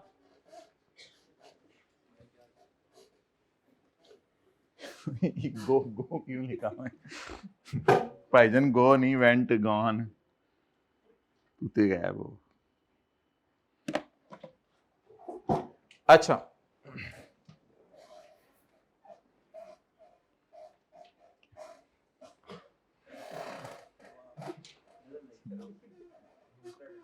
बताएं जी, प्लांट कितने का खरीदा? 50 मिलियन का। हुकूमत ने कितना तोहफा दिया? तोहफे को तोहफा दिया कितना? 5 मिलियन। तो प कितने का? पड़ा। आप रूह अफ़ज़ा की बोतल कितने? 100 रुपए की। वो जाते हैं आपको टॉफी पकड़ा दे 5 रुपए वाली, तो बोतल पड़ी कितने की? 95 की। तो बोले प कितने का? प्लांट वापस आ जाए ना, प्लांट कितने का पड़ा? 45 का। अगर गवर्नमेंट ग्रांट पे टैक्स मांगे तो फिर आपने प्लांट को वापस ले आने 50 पे, और अगर गवर्नमेंट ग्रांट को क्या कर दे तो फिर आपने प्लांट की कॉस्ट वही वाली ले लेनी है 40। इन बोथ केसेस लिखा है आपने नीचे, स्टार्ट विद नेट कॉस्ट। देखें जरा, सबने लिखे? मुझे बंदा आइडेंटिफाई करके दें, किसने नहीं लिखा? नहीं लिखा ना? और किसने नहीं लिखा? लाल लाल कर दे बंदा तेरे पैर। In both cases start with, दोनों केसेस में नेट कॉस्ट से स्टार्ट करें। लॉजिक बड़ी आसान सी है। लॉजिक इसकी ये है कि जब गवर्नमेंट ने ग्रांट की माफ, तो लॉ मेकर ने कहा, एफबीआर ने, कि चलो कमिश्नर ने तुम्हारी ग्रांट माफ कर दी है, तो मैं तुम्हारे एसेट की कॉस्ट 45 ही रखूंगा, ताकि कहे तुम 50 डिप्रिशिएट ना कर लो, क्योंकि तुम्हें एक फायदा हमने दे दिए, ग्रांट माफ है। अब अगर 50 तुमने डिप्रिशिएट किया तो डेप्रिसिएशन भी बहुत ज्यादा हो जाएगी, इसलिए डेप्रिसिएशन के लिए कॉस्ट को 75 लाख की तरह रोक के 45 पे ले आता हूं। है भी कॉस्ट 45 ही, मैं मान रहा हूं। और इधर क्या हुआ? इधर ये हुआ कि ये ग्रांट क्या है, टैक्सेबल। अब टैक्स पे रोने लग गया। टैक्स पे ने कहा और रोने लग गया। उसने कहा चेक करें अच्छा, तो टैक्स पे रोने लग गया। तो जो टैक्स पे रोने लग गया, तो इसी सूरत में कमिश्नर ने कहा, क्या कमिश्नर ने टैक्स लगाया तो टैक्स पे रोने लग गया। तो लॉ मेकर ने कहा चलो ठीक है, तुम रो रहे हो, तुम 45 से ना उठा के 5 ऐड कर दो, दोबारा 50 पे ले आओ एसेट को। टैक्स पे खुश हो गया। उन्होंने कहा चलो अब डेप्सिट में ज्यादा कर लूंगा तो डेप्सिट तो डिडक्शन मिल जाएगी, फिर फ्यूचर में इंशाल्लाह इसको फायदा मिल जाएगा। तो आ जाके खोती बोर्ड थले नेट वही हो जाने सब कुछ, लेकिन अब पेपर में तो हमारे साथ ये होना है जो इधर हो रहा है। ओवरऑल इंपैक्ट तो शायद इसका कुछ इतना खास ना हो, लेकिन यहां पे लॉ मेकर ने हमें बड़ा सपोर्ट किया है, अल्लाह इसका भला करे। हमारी कॉस्ट 45 थी, उठा के वापस किस पे ले आया। अब हम डेप्सिट कितना करेंगे, 50। सारे सालों में थोड़ा थोड़ा करके होगा, लेकिन मैक्स 50 तो डेप्रिशिएट होगा, लेकिन उधर सिर्फ कितना डेप्सिट होगा, 45। तो ये तो लॉजिक थी, इसको छोड़े परे। मैं तो सादा सी आपसे बात कर रहा हूं। असल में लॉ मेकर ने हमें ना गम दिया है, मतलब कमिश्नर ने समझ लें हमें गम दी है। तो एफबीआर ने कंपनसेट करने के लिए खुशी दे दी है कि कॉस्ट को दोबारा 50 पे ले आओ, ताकि डेप्सिट कितना कर लें, 50। लेकिन जब लॉ मेकर ने हमें कमिश्नर ने हमें खुशी दी थी, तो उसने कहा बस फिर कॉस्ट को तुम 45 ही रखो। डन। अब स्टेप 1 बोलें, हमेशा शुरू करना है नेट से। ऊंची से बोले ना, हमेशा शुरू करना है नेट से। और अगर ग्रांट एग्जेम्प्ट हुई तो वह नेटो नेट, और अगर ग्रांट एग्जेम्प्ट ना हुई और टैक्सेबल हुई तो फिर इसमें आपने दोबारा ऐड कर देना। चलें, हम ऐसा करते हैं, आज ये डंडा पकड़ें, इसको रख दें टिल फर्दर ऑर्डर्स।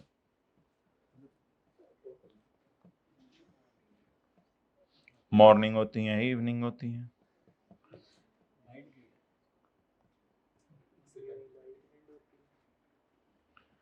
ओके, किसके फोन कॉलें आ रही हैं? वो 9 मिनट पहले सेकंड का वॉइस नोट सेंड कर दे देखी जाएगी। गलती से दब गया है, करो सेंड। कि किसकी चैट है, वो ग्रुप है कोई या सिंगल बंदा है? ग्रुप। फिर ना डिलीट करो, और नहीं करो डिलीट, ये ले डिलीट। अच्छा माय डियर, अच्छा मैं माय डियर कहता हूँ, कुछ लोग देखते नहीं है, ये क्या वजह है? कई क्लासों में ऐसा होता है, मोहतरम कह के बुलाया जाता है, लोग देखते नहीं है। ऐसे ना किया करे ना, देखा करे प्लीज। पे नंबर 191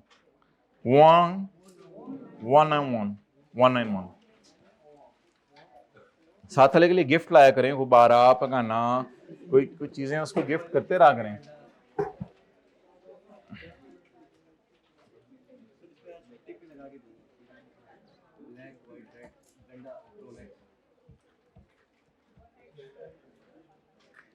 एन एंटिटी, बोलें, an entity purchase in asset costing 70,000, subsidy receive from government is 15,000। शुरू कहां से करेंगे? नेट से। लेकिन सेक्शन 76 की डेप्रिसिएशन के लिए ये कॉस्ट नहीं, वो मैं बताऊंगा। शुरू कहां से करेंगे? ये 5 का डंडा शेयर करने चला गया था। शुरू कहां से करेंगे? इनको नहीं पेज मिल रहा, पेज नंबर है 191, मिल गया, मेहरबानी। अच्छा, शुरू कहां से करेंगे? नेट से। अब देखना पड़ेगा ग्रांट एग्जेम्प्ट, नजर आ रहा है? देखना पड़ेगा ग्रांट एग्जेम्प्ट है या टैक्सेबल। द सब्सिडीज, अब नेट से शुरू किया, बस रिलैक्स।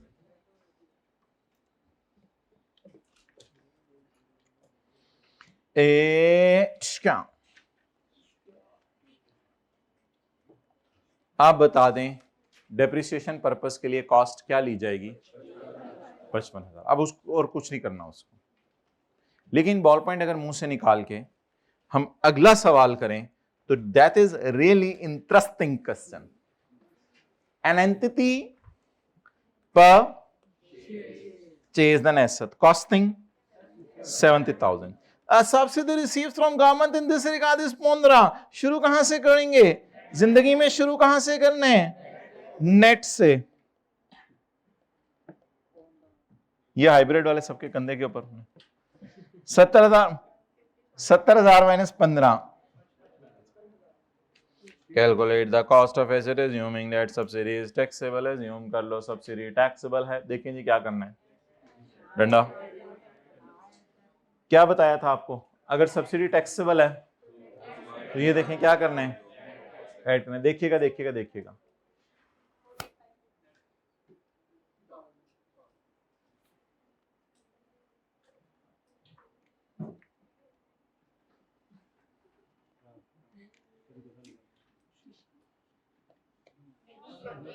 आओ ये 5 उस सवाल वाला है।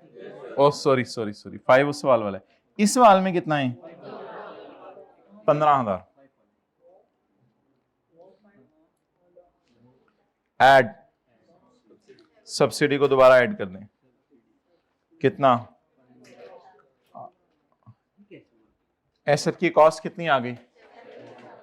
अच्छा, अब ना कोई क्लास के बाद फन्ने खां आके कोई नया फार्मूला ना बना लीजिएगा। अगर 70 ही लेना था तो मैं इस सिनेरियो में ये कर लिया करूंगा, मैं ऐसे ही उठा लिया करूंगा। ओ आई कोई को साइंसदान, कोई नए साइंसदान ना बनिएगा क्लास के बाद आके। जिस तरह आपको चला रहे हैं उसी तरह चलिएगा। समझ आ गई है मैंने क्या कहा है? फनकारी नहीं मारनी क्लास के बाद आके। अच्छा इस सिनेरियो में इस तरह कर लेंगे और उस सिनेरियो में इस तरह कर लेंगे, जिस तरह आपने किया हुआ है। ई ची ची पापा, ई ची ची पापा नहीं, पापा बस जा जा।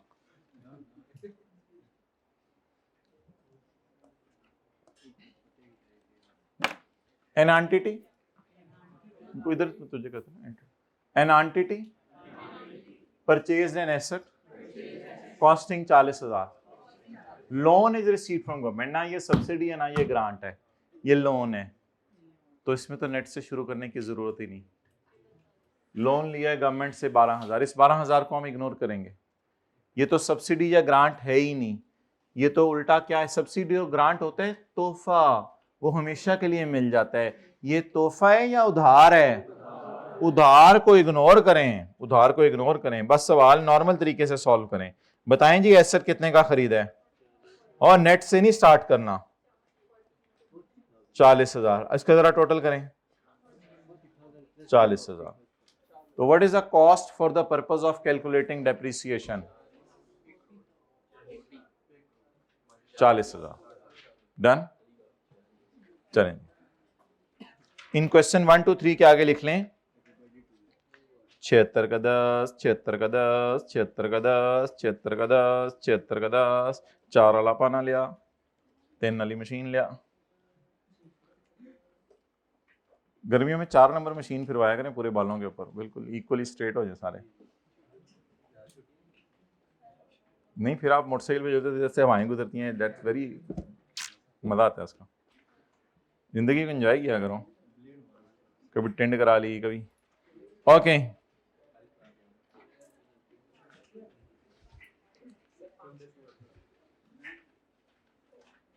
अच्छा, ये 0.6 इंशाल्लाह पढ़ लेंगे कल।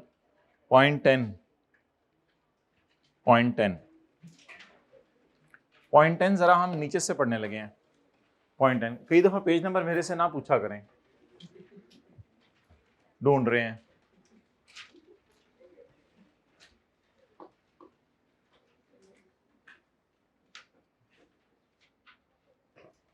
वन 187 पेज हमारे हो गए हैं, 188 पे हैं आज।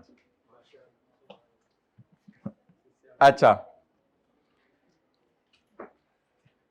If grant, subsidy, rebate, commission और मदद is chargeable to tax, then will be added in the cost, then it will be added in the, if grant is chargeable it will be added in the, बच्चे ये समझते हैं cost का मतलब है 50 में ऐड करो, वो 55 वाली सरकार पहुंची होती है कोई, नहीं ऐसा नहीं है, कॉस्ट से मुराद यहां नेट कॉस्ट में ऐड करना है, तो it will be added in the net cost.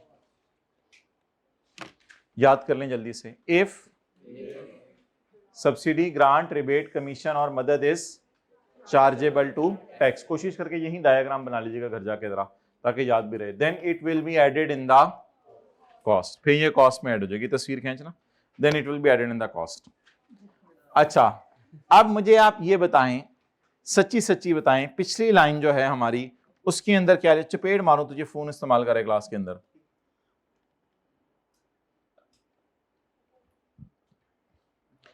The cost of an asset will not include grant, subsidy, rebate, commission. The cost of an asset will not, इत्थे कुछ नहीं पाना, इधर कुछ भी इंसर्ट नहीं करना, will not, will not, will not, will not, will not, will not. The cost of an asset, take लगाएं जरा, the cost of an asset will not include grant, subsidy, rebate, commission or other received in respect of acquisition of asset. लेकिन लोग कहते हैं ये taxable grant है, क्योंकि नीचे कौन सी ग्रांट की बात हो रही थी, एग्जैम्प्ट, अच्छा नीचे वो टैक्सेबल की, हाँ तो ये कौन सी ग्रांट हो गई, एग्जैम्प्ट, क्योंकि नीचे टैक्सेबल की बात हो रही थी। तो एग्जैम्प्ट के केस में आपने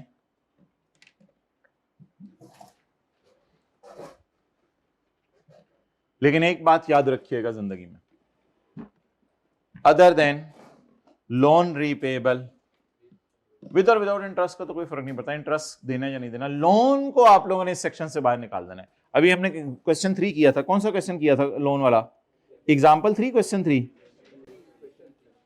क्वेश्चन 3 पेज नंबर 191, उसमें हमने लोन को एक्सक्लूड कर दिया था।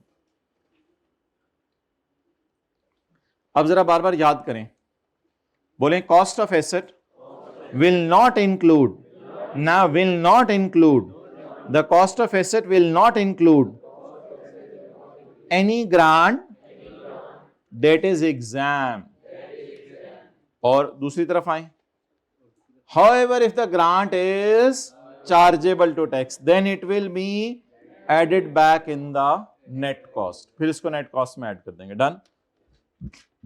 चलें जी, बस अब काफी हो गया, अब 2 न्यूमेरिकल करें इसके जल्दी से, वहीं आए जरा वापस, बुरे वाला बुरे वाला बुरे वाला, चलो जी बाजी जी काके नु भी नाल ले आओ, आंटी जी अंकल नु भी नाल ले आओ, बैठो बैठो जी, सवारी तैयार, बुरे वाला एक्सप्रेस लिमिटेड, आप पहुंच गए आप लोग बुरे वाला, हम तो लो रही हैं अभी, पेज 192। किसी दिन ये वॉक करते हुए यहाँ कुल्फियां मिलती हैं, वो देख के आते हैं, अच्छा देख वो बंदे के साइज जितनी कुल्फियां बनाई होती है उन्होंने तस्वीरों पे, बुरे वाला एक्सप्रेस लिमिटेड हो गया, बुरे वाला आ जाए, अब लो आ जाए, बुरे वाला express limited is in the business, बुरे वाला वालों ने बिजनेस शुरू किया हुआ है, अल्लाह भाग लगा इनके, इन द चरिंग and sale of parts of automobile assembly industry, ये जो होंडा एटलस कार्स वगैरह हैं ये गाड़ियां असेंबल करते हैं, तो ऑटोमोबाइल इंडस्ट्री यानी ये गाड़ियों के बनाने वालों को या किसी चीज के बनाने वालों को ऑटो पार्ट्स बेच रहे हैं। चलो छड्डो आगे करो, ये तो हमने कभी पेपर में नहीं पढ़ी लाइन, लेकिन पढ़ लिया करें, जरूरी होती है, बताऊंगा क्यों। 1 जनवरी 22, ये कौन सा साल है, ये 1 जनवरी 22, ये 30 जून 22 वाला साल है, 30 जून 22 वाला tax year 22। BEL took a loan of $700 from GHI Bank USA, which was used for purchasing the plant. Loan is payable in होले होले होले होले होले होले होले, कितने होगी, 7 होगी, 7 दफा। चलो लोन कितनी किस्तों में पे होने, 7 किस्तों में, 7 किस्तों में, इन US डॉलर, पीछे नानी अम्मा का घर नहीं है, मैं वैसे आप लोगों को अटेंटिव कर रहा हूं। 7 equal instalments in US dollars. The rate of exchange on 1 January 22 was $1.98 का था। Other irrelevant information, irrelevant relevant. Project was completed in June 23। Project मुकम्मल हो गया जून 23 में, बहुत टाइम लगा। जून 23 कौन सा साल बनता है? Tax year 2023। ठीक है, दीवार के साथ टेक रखता जून 23, थोड़ा ज्यादा time. Completed in June 23 but was only commission for use on 31 जुलाई। अच्छा, डेप्रिसिएशन आपने चार्ज क्या करनी है? जब से एसेट यूज हो। अकाउंटिंग की क्लास में चार्ज करते थे जब अवेलेबल फॉर यूज हो, लेकिन यहाँ ऐसा नहीं करना। यहाँ आपने तब से डेप्रिसिएशन चार्ज करनी है जब से यूज हो। यूज शुरू हुआ है 31 जुलाई से। ये 31 जुलाई 23 है, टैक्स ईयर 24। टैक्स ईयर 24 में यूज होना शुरू हुआ है। ओके। बुरे वाला वालों ने कारोबार शुरू किया हुआ है, वो बनाते हैं और बेचते हैं पार्ट्स ऑटोमोबाइल इंडस्ट्री को। टैक्स ईयर 2022 में इन्होंने $700 लोन लिया है यूएसए के बैंक से और फिर उससे प्लांट खरीद लिया है। इस लोन को 7 किस्तों में होले होले वापस करना है। Rate of exchange tax year 2022 में जिस दिन लोन लिया था $98 का था, क्योंकि डॉलर उस वक्त डॉलर ही थी। Other information, the project was completed in June 23। 2023 के साल में प्रोजेक्ट कंप्लीट हो गया, लेकिन प्रोजेक्ट को यूज करना शुरू किया 2024 में। The total amount spend by BEL on the plant was 2 lakh. Plant कितने का बाय किया है? 2 लाख का। या इंस्टॉलेशन वगैरह मिला के कितने का है? 2 लाख का। तो प्लांट 2 लाख का है। ऑन 1 जुलाई 23 यानी tax year 2024, government of Punjab, GOP, government of Punjab खुशी से paid Pakistan, government of Pakistan खुशी से पेड 10,000 एज अ तोहफा। दोनों कॉन्सेप्ट हमारे रिवाइज हो जाएंगे, लोन वाला भी रिवाइज हो जाएगा और ये वाला भी रिवाइज हो जाएगा अखा खोल के। Government voluntarily paid 10,000 as a grant in respect of plant. Silence के केस में हम एज्यूम किया करेंगे ये एग्जेम्प्ट है। चलें जी, ये भी आज सुन लें फिर मेरे से। सवाल ने बताया नहीं हुआ था ग्रांट एग्जेम्प्ट है या टैक्सेबल है। अगर सवाल साइलेंट होगा तो क्या एज्यूम किया करेंगे? ग्रांट एग्जेम्प्ट है। ओके। कोई बंदा पूरी क्लास में कैलकुलेटर पकड़े बगैर बता दे नेट कॉस्ट क्या है, 2 लाख या 1,90,000? 2 लाख या 1,90,000? चलें जी, बिस्मिल्लाहिर्रहमानिर्रहीम। नेट से शुरू करना है। कहां से शुरू करना है? नेट से। बताएं प्लांट कितने का था? 2 लाख। और ग्रांट कितनी? शुरू कहां से करने? नेट से। नेट बोलें कितना है? 1,90,000। आप तो ऐसे निकालने लगे हैं रजिस्टर जैसे किसी गड्ढे में डाल दिए थे आप लोगों ने, और आप जो है निकालने लगे हैं। कल सारे लोग जाके घड़े में कपड़े डालें और वो वट्टों वाले कपड़े पहन के आए, तो कल हम वट्टों वाली क्लास लेंगे इंशाल्लाह। 2 lakh what, you don't know what? Okay, सिलवटें कहते हैं आपके इलाके में शायद। 2 लाख माइनस 10,000 कितने का हो गया? 1 लाख। साथ वाले को मुस्कुरा के कहीं नेट से शुरू करना है। मुस्कुराए ना भाई, मुस्कुराहटें दिया करें, मुस्कुराहटें। साथ वाले को मुस्कुरा के कहीं पुत्र नेट से शुरू करना है। मैं जरा रिवाइज कर रहा हूं, ये चीजें अच्छे तरीके से रिवाइज करनी है या पर्ची पे लिख के जो है वो नहीं, साथ लेके जानी पर्ची पे लिख के। तो मैं बोल सकता हूं, मतलब ये पर्ची पे लिख के स्टिकी नोट्स लगाने हैं कमरे के अंदर दीवारों के ऊपर। मेरी बात तो पूरी होने दिया करें, या ये याद कर लेनी है? दोनों काम करें, याद भी करनी है, जगह जगह स्टिकी नोट्स भी लगा लेने हैं। ओके, सोने से पहले सारे देखने हैं। अच्छा, अब मुझे ये बताएं ना, मुझे ये बताएं कि ग्रांट एग्जेम्प्ट है या टैक्सेबल है? हमने क्या एज्यूम किया है? अब शुरू कहां से किया है? लेकिन इसमें कुछ मेरे पास और आ, इधर आ।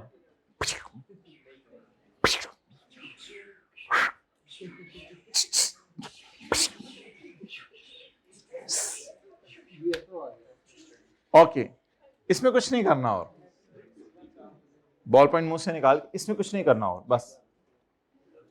अब 10,000 को दोबारा पंगा नहीं लेना, मैं 10,000 कितने पावा नहीं पाना, बस छड़। चलें जी आगे चलें। यहां तक आपने नोट कर लिया? हाँ, बहुत ज्यादा लिखा हुआ था ना।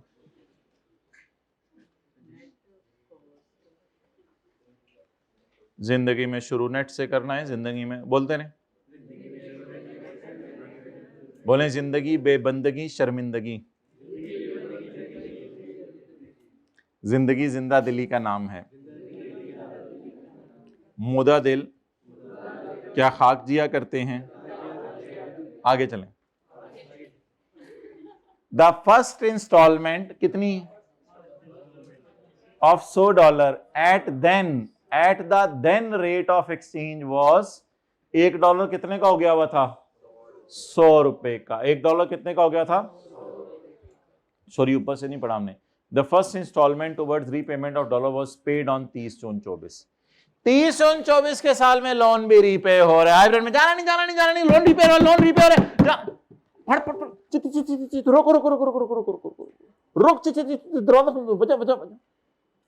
ठहर जो बच्चे माइंड कर जाते रो क्या बच्चे आजकल माइंड कर जाते ने मैनू क्यों रोकया? गए थे पता किया तो स्पीड, ये जो बैठे हुए हैं 50 इन्होंने रोका नहीं, हमने कहां से रोकने लगे। Okay, it's the height of anything, यानी कि हम पढ़ा रहे हैं और आप उठ के जो है ना, ठीक है मजबूरी हो जाती है 6-7 साल में एक दफा कोई। अब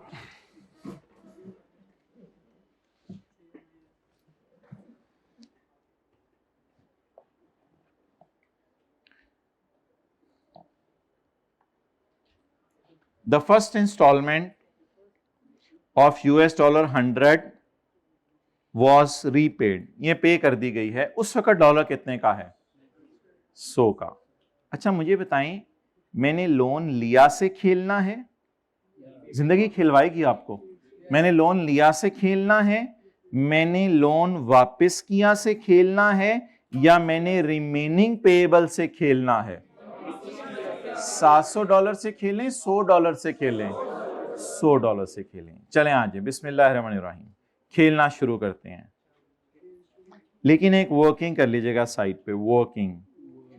जब लोन लिया था तो डॉलर कितने का था? 98। जब लोन वापस किया तो डॉलर कितने का था? 100। जरा कैलकुलेटर पकड़े बगैर बताएं जवाब क्या आ रहा है? 2 का लॉस। मैंने कहा था इसको मल्टीप्लाई कर दें $100 से, मल्टीप्लाई कर दें 100, तो जवाब बताएं ₹200। एक्सेलेंट।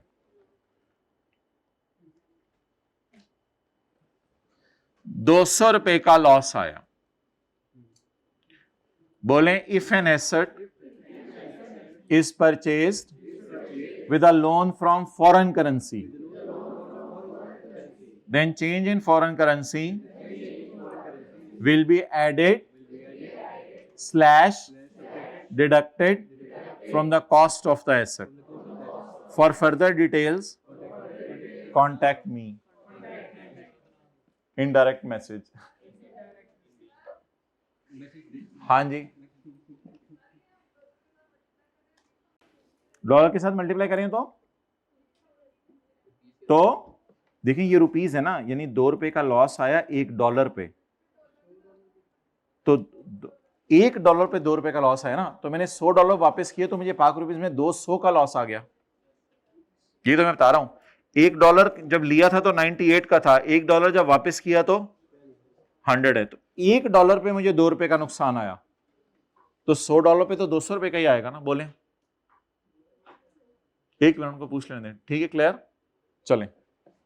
अच्छा कैलकुलेशन बड़ी आसान सी है वैसे, थोड़ा सा किसी चीज़ों को ना जरा क्रैम भी कर लिया करें ताकि पेपर में कोई मसला हो तो भूल जाए। मैंने सादा सा तरीका बताया, इनफ्लो डालें, इनफ्लो का रेट बताएं और आउटफ्लो का रेट बताएं, इनफ्लो का रेट बताएं और इन दोनों का डिफरेंस लें।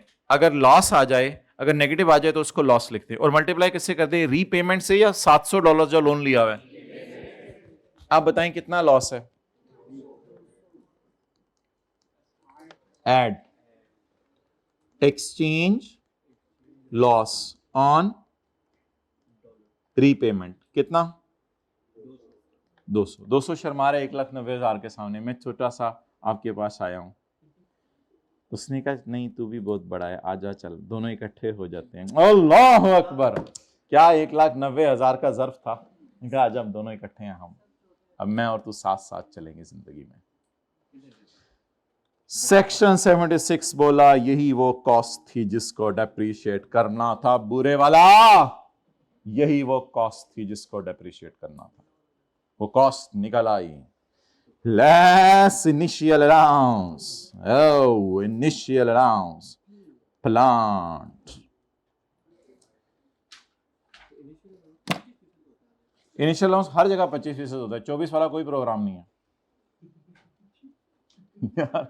कड्डो ना 475550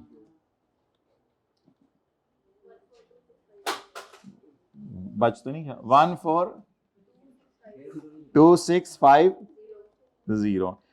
अबू अबू मैंने डेप्रिशिएट भी होना है। प्लांट कह रहे हैं बिल्डिंग के लिए 10, कंप्यूटर के लिए 3, बाकी 15%। 21398। आज आप बीवी बताएं, बस बाकी छोड़ने वाले। आज आप बीवी बताएं। 121,252। इसको अगले साल डेप्रिशिएट करेंगे।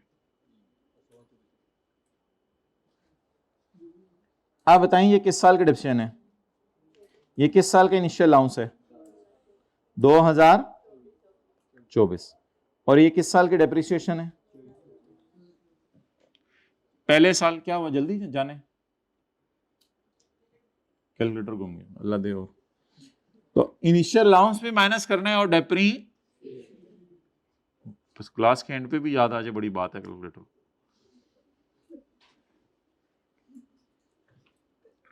क्लियर? चलें, अब हम आपको आखिरी सवाल दे रहे हैं।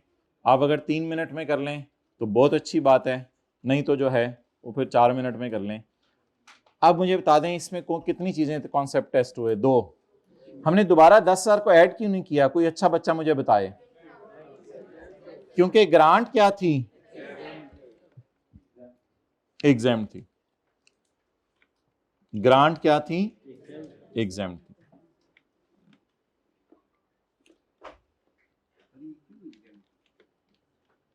अगर सवाल साइलेंट होगा तो ग्रांट को एग्जाम्प्ट अज्यूम करेंगे।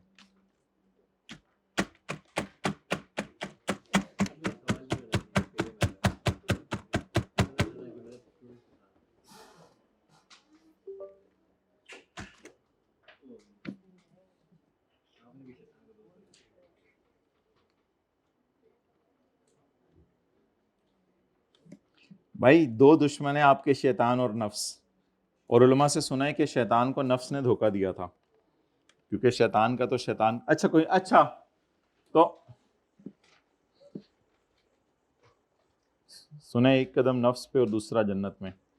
चलें जी, नोट जल्दी करें सॉल्व।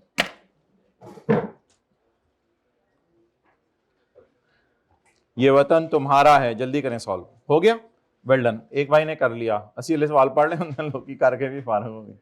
आपने पहले पढ़ लिया था? अच्छा। ये हाइब्रिड में किनके साथ बैठे हुए थे क्लास छोड़ के गए? हाथ खड़ा करें। किसी के साथ नहीं थे, इसीलिए क्लास छोड़ गए। किसी हर एक किसी को अकेले ना बैठने दिया करें क्लास में, साथ बैठा करें, एक एक दो के, मिल मिल के पढ़ें।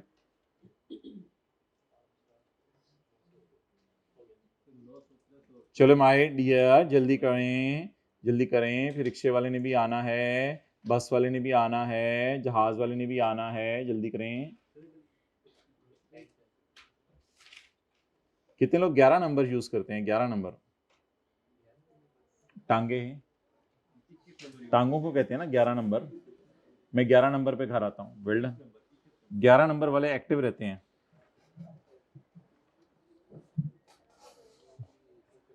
जल्दी करें भाई, प्लीज प्लीज प्लीज सॉल्व कर दें। फिर छुट्टी तेरी मेरी कुट्टी, हमने घरों में भी जाना होता है भाई।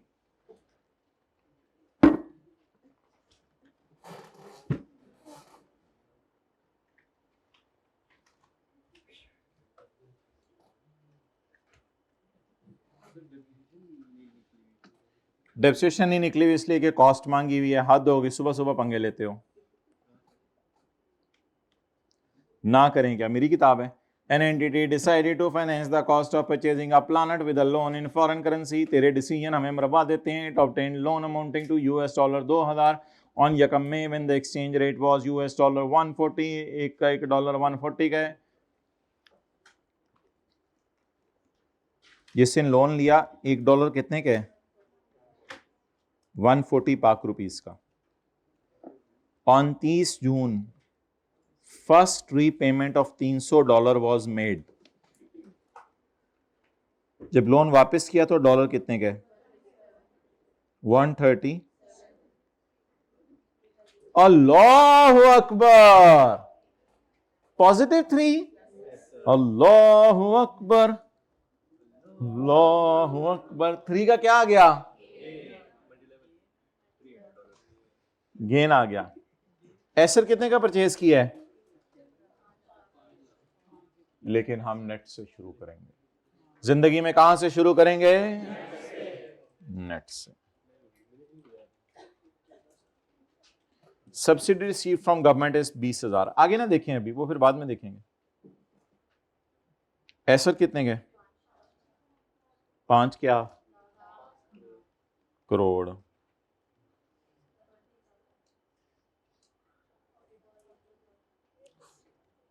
शुरू कहां से किया है? परा हो ना।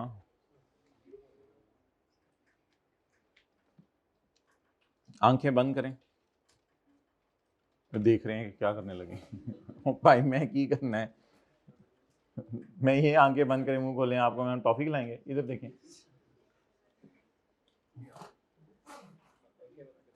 वो जो नेट किया था उससे वापस अपनी जगह पे ले आए। ऐड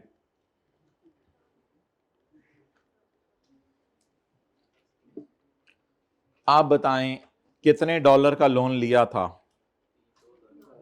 कितने डॉलर वापस कर दिए? मैंने क्या बताया, इसको किससे मल्टीप्लाई करना है? Multiplied by $300। 900 पाक रुपीस का। मुझे बताएं एसेट किस नेचर की चीज है? डेबिट। ये पीआरसी वाले टीचर को बहुत टफ टाइम दिया था, 2-4 दिन 5 दिन। आप तो डेबिट बोलने नहीं देते थे, वो बार बार कहता था एसेट बड़ा डेबिट। आप कहते थे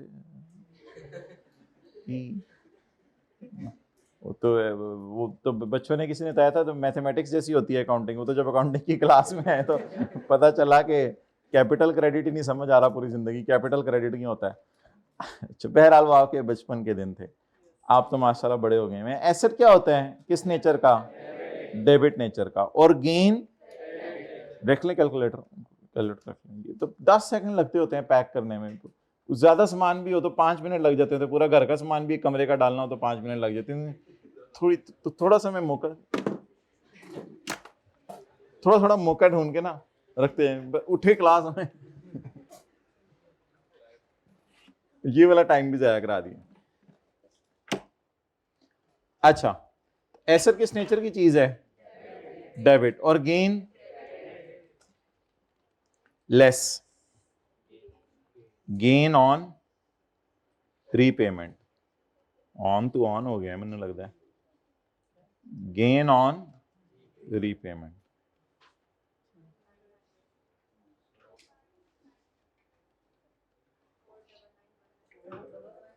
$499-100। इधर डालना है कॉमा। सो इट इज यानी रजिस्टर को इधर रख के बैठे हुए हैं कि मैं भूल दूँ ऐसे पढ़ गए, 1-2 सेकंड लगते होते हैं।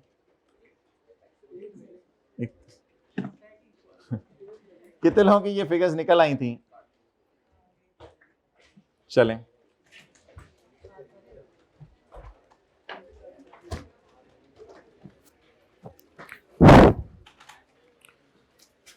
भाई कोई मोटे मोटे जो है ना दीन के मसाइल जो है वो आप लोगों को सीख लेने चाहिए। आज सुबह की बात है, मस्जिद की घड़ी हमारी मैंने देखा 1-2 मिनट ख़राब थी। तो ये जो ऑनलाइन जॉब करते हैं और फ्रीलांसिंग रात को जॉब करते हैं, तो एक भाई उसी तरह बैग डाल के आए, तो उन्होंने देखा कि घड़ी पे 2 मिनट रह गए हैं। अब वो अपने आप से बातें कर रहे थे, 2 मिनट रह गए, मेरी फजर की नमाज कज़ा हो गई। तो मैंने फ़ौरन, वो अल्लाह का शुक्र है उन्होंने अपने आप से बोल दिया, मुझे समझ आ गई। तो मैंने फ़ौरन घड़ी पे देखा, मैंने कहा जी 5:09 तक टाइम है और स्टैंडर्ड टाइम के मुताबिक 5:04 हो गए हैं। तो उन्होंने कहा नहीं, मैंने तो 2 सुनते और 2 फ़र्ज़ पढ़ने हैं फजर के, तो वो तो मेरे तो रह जाएंगे 2 सुनते 2 फ़र्ज़। तो फिर उनको बताया कि भाई आप 2 फ़र्ज़ पढ़ लें, 2 सुनते तो आप सूरज निकलने के 10-12 मिनट बाद भी पढ़ सकते हैं। तो इसलिए चलें, अल्लाह हाफ़िज़। तो नमाज की टाइमिंग आप लोगों को पता होनी चाहिए।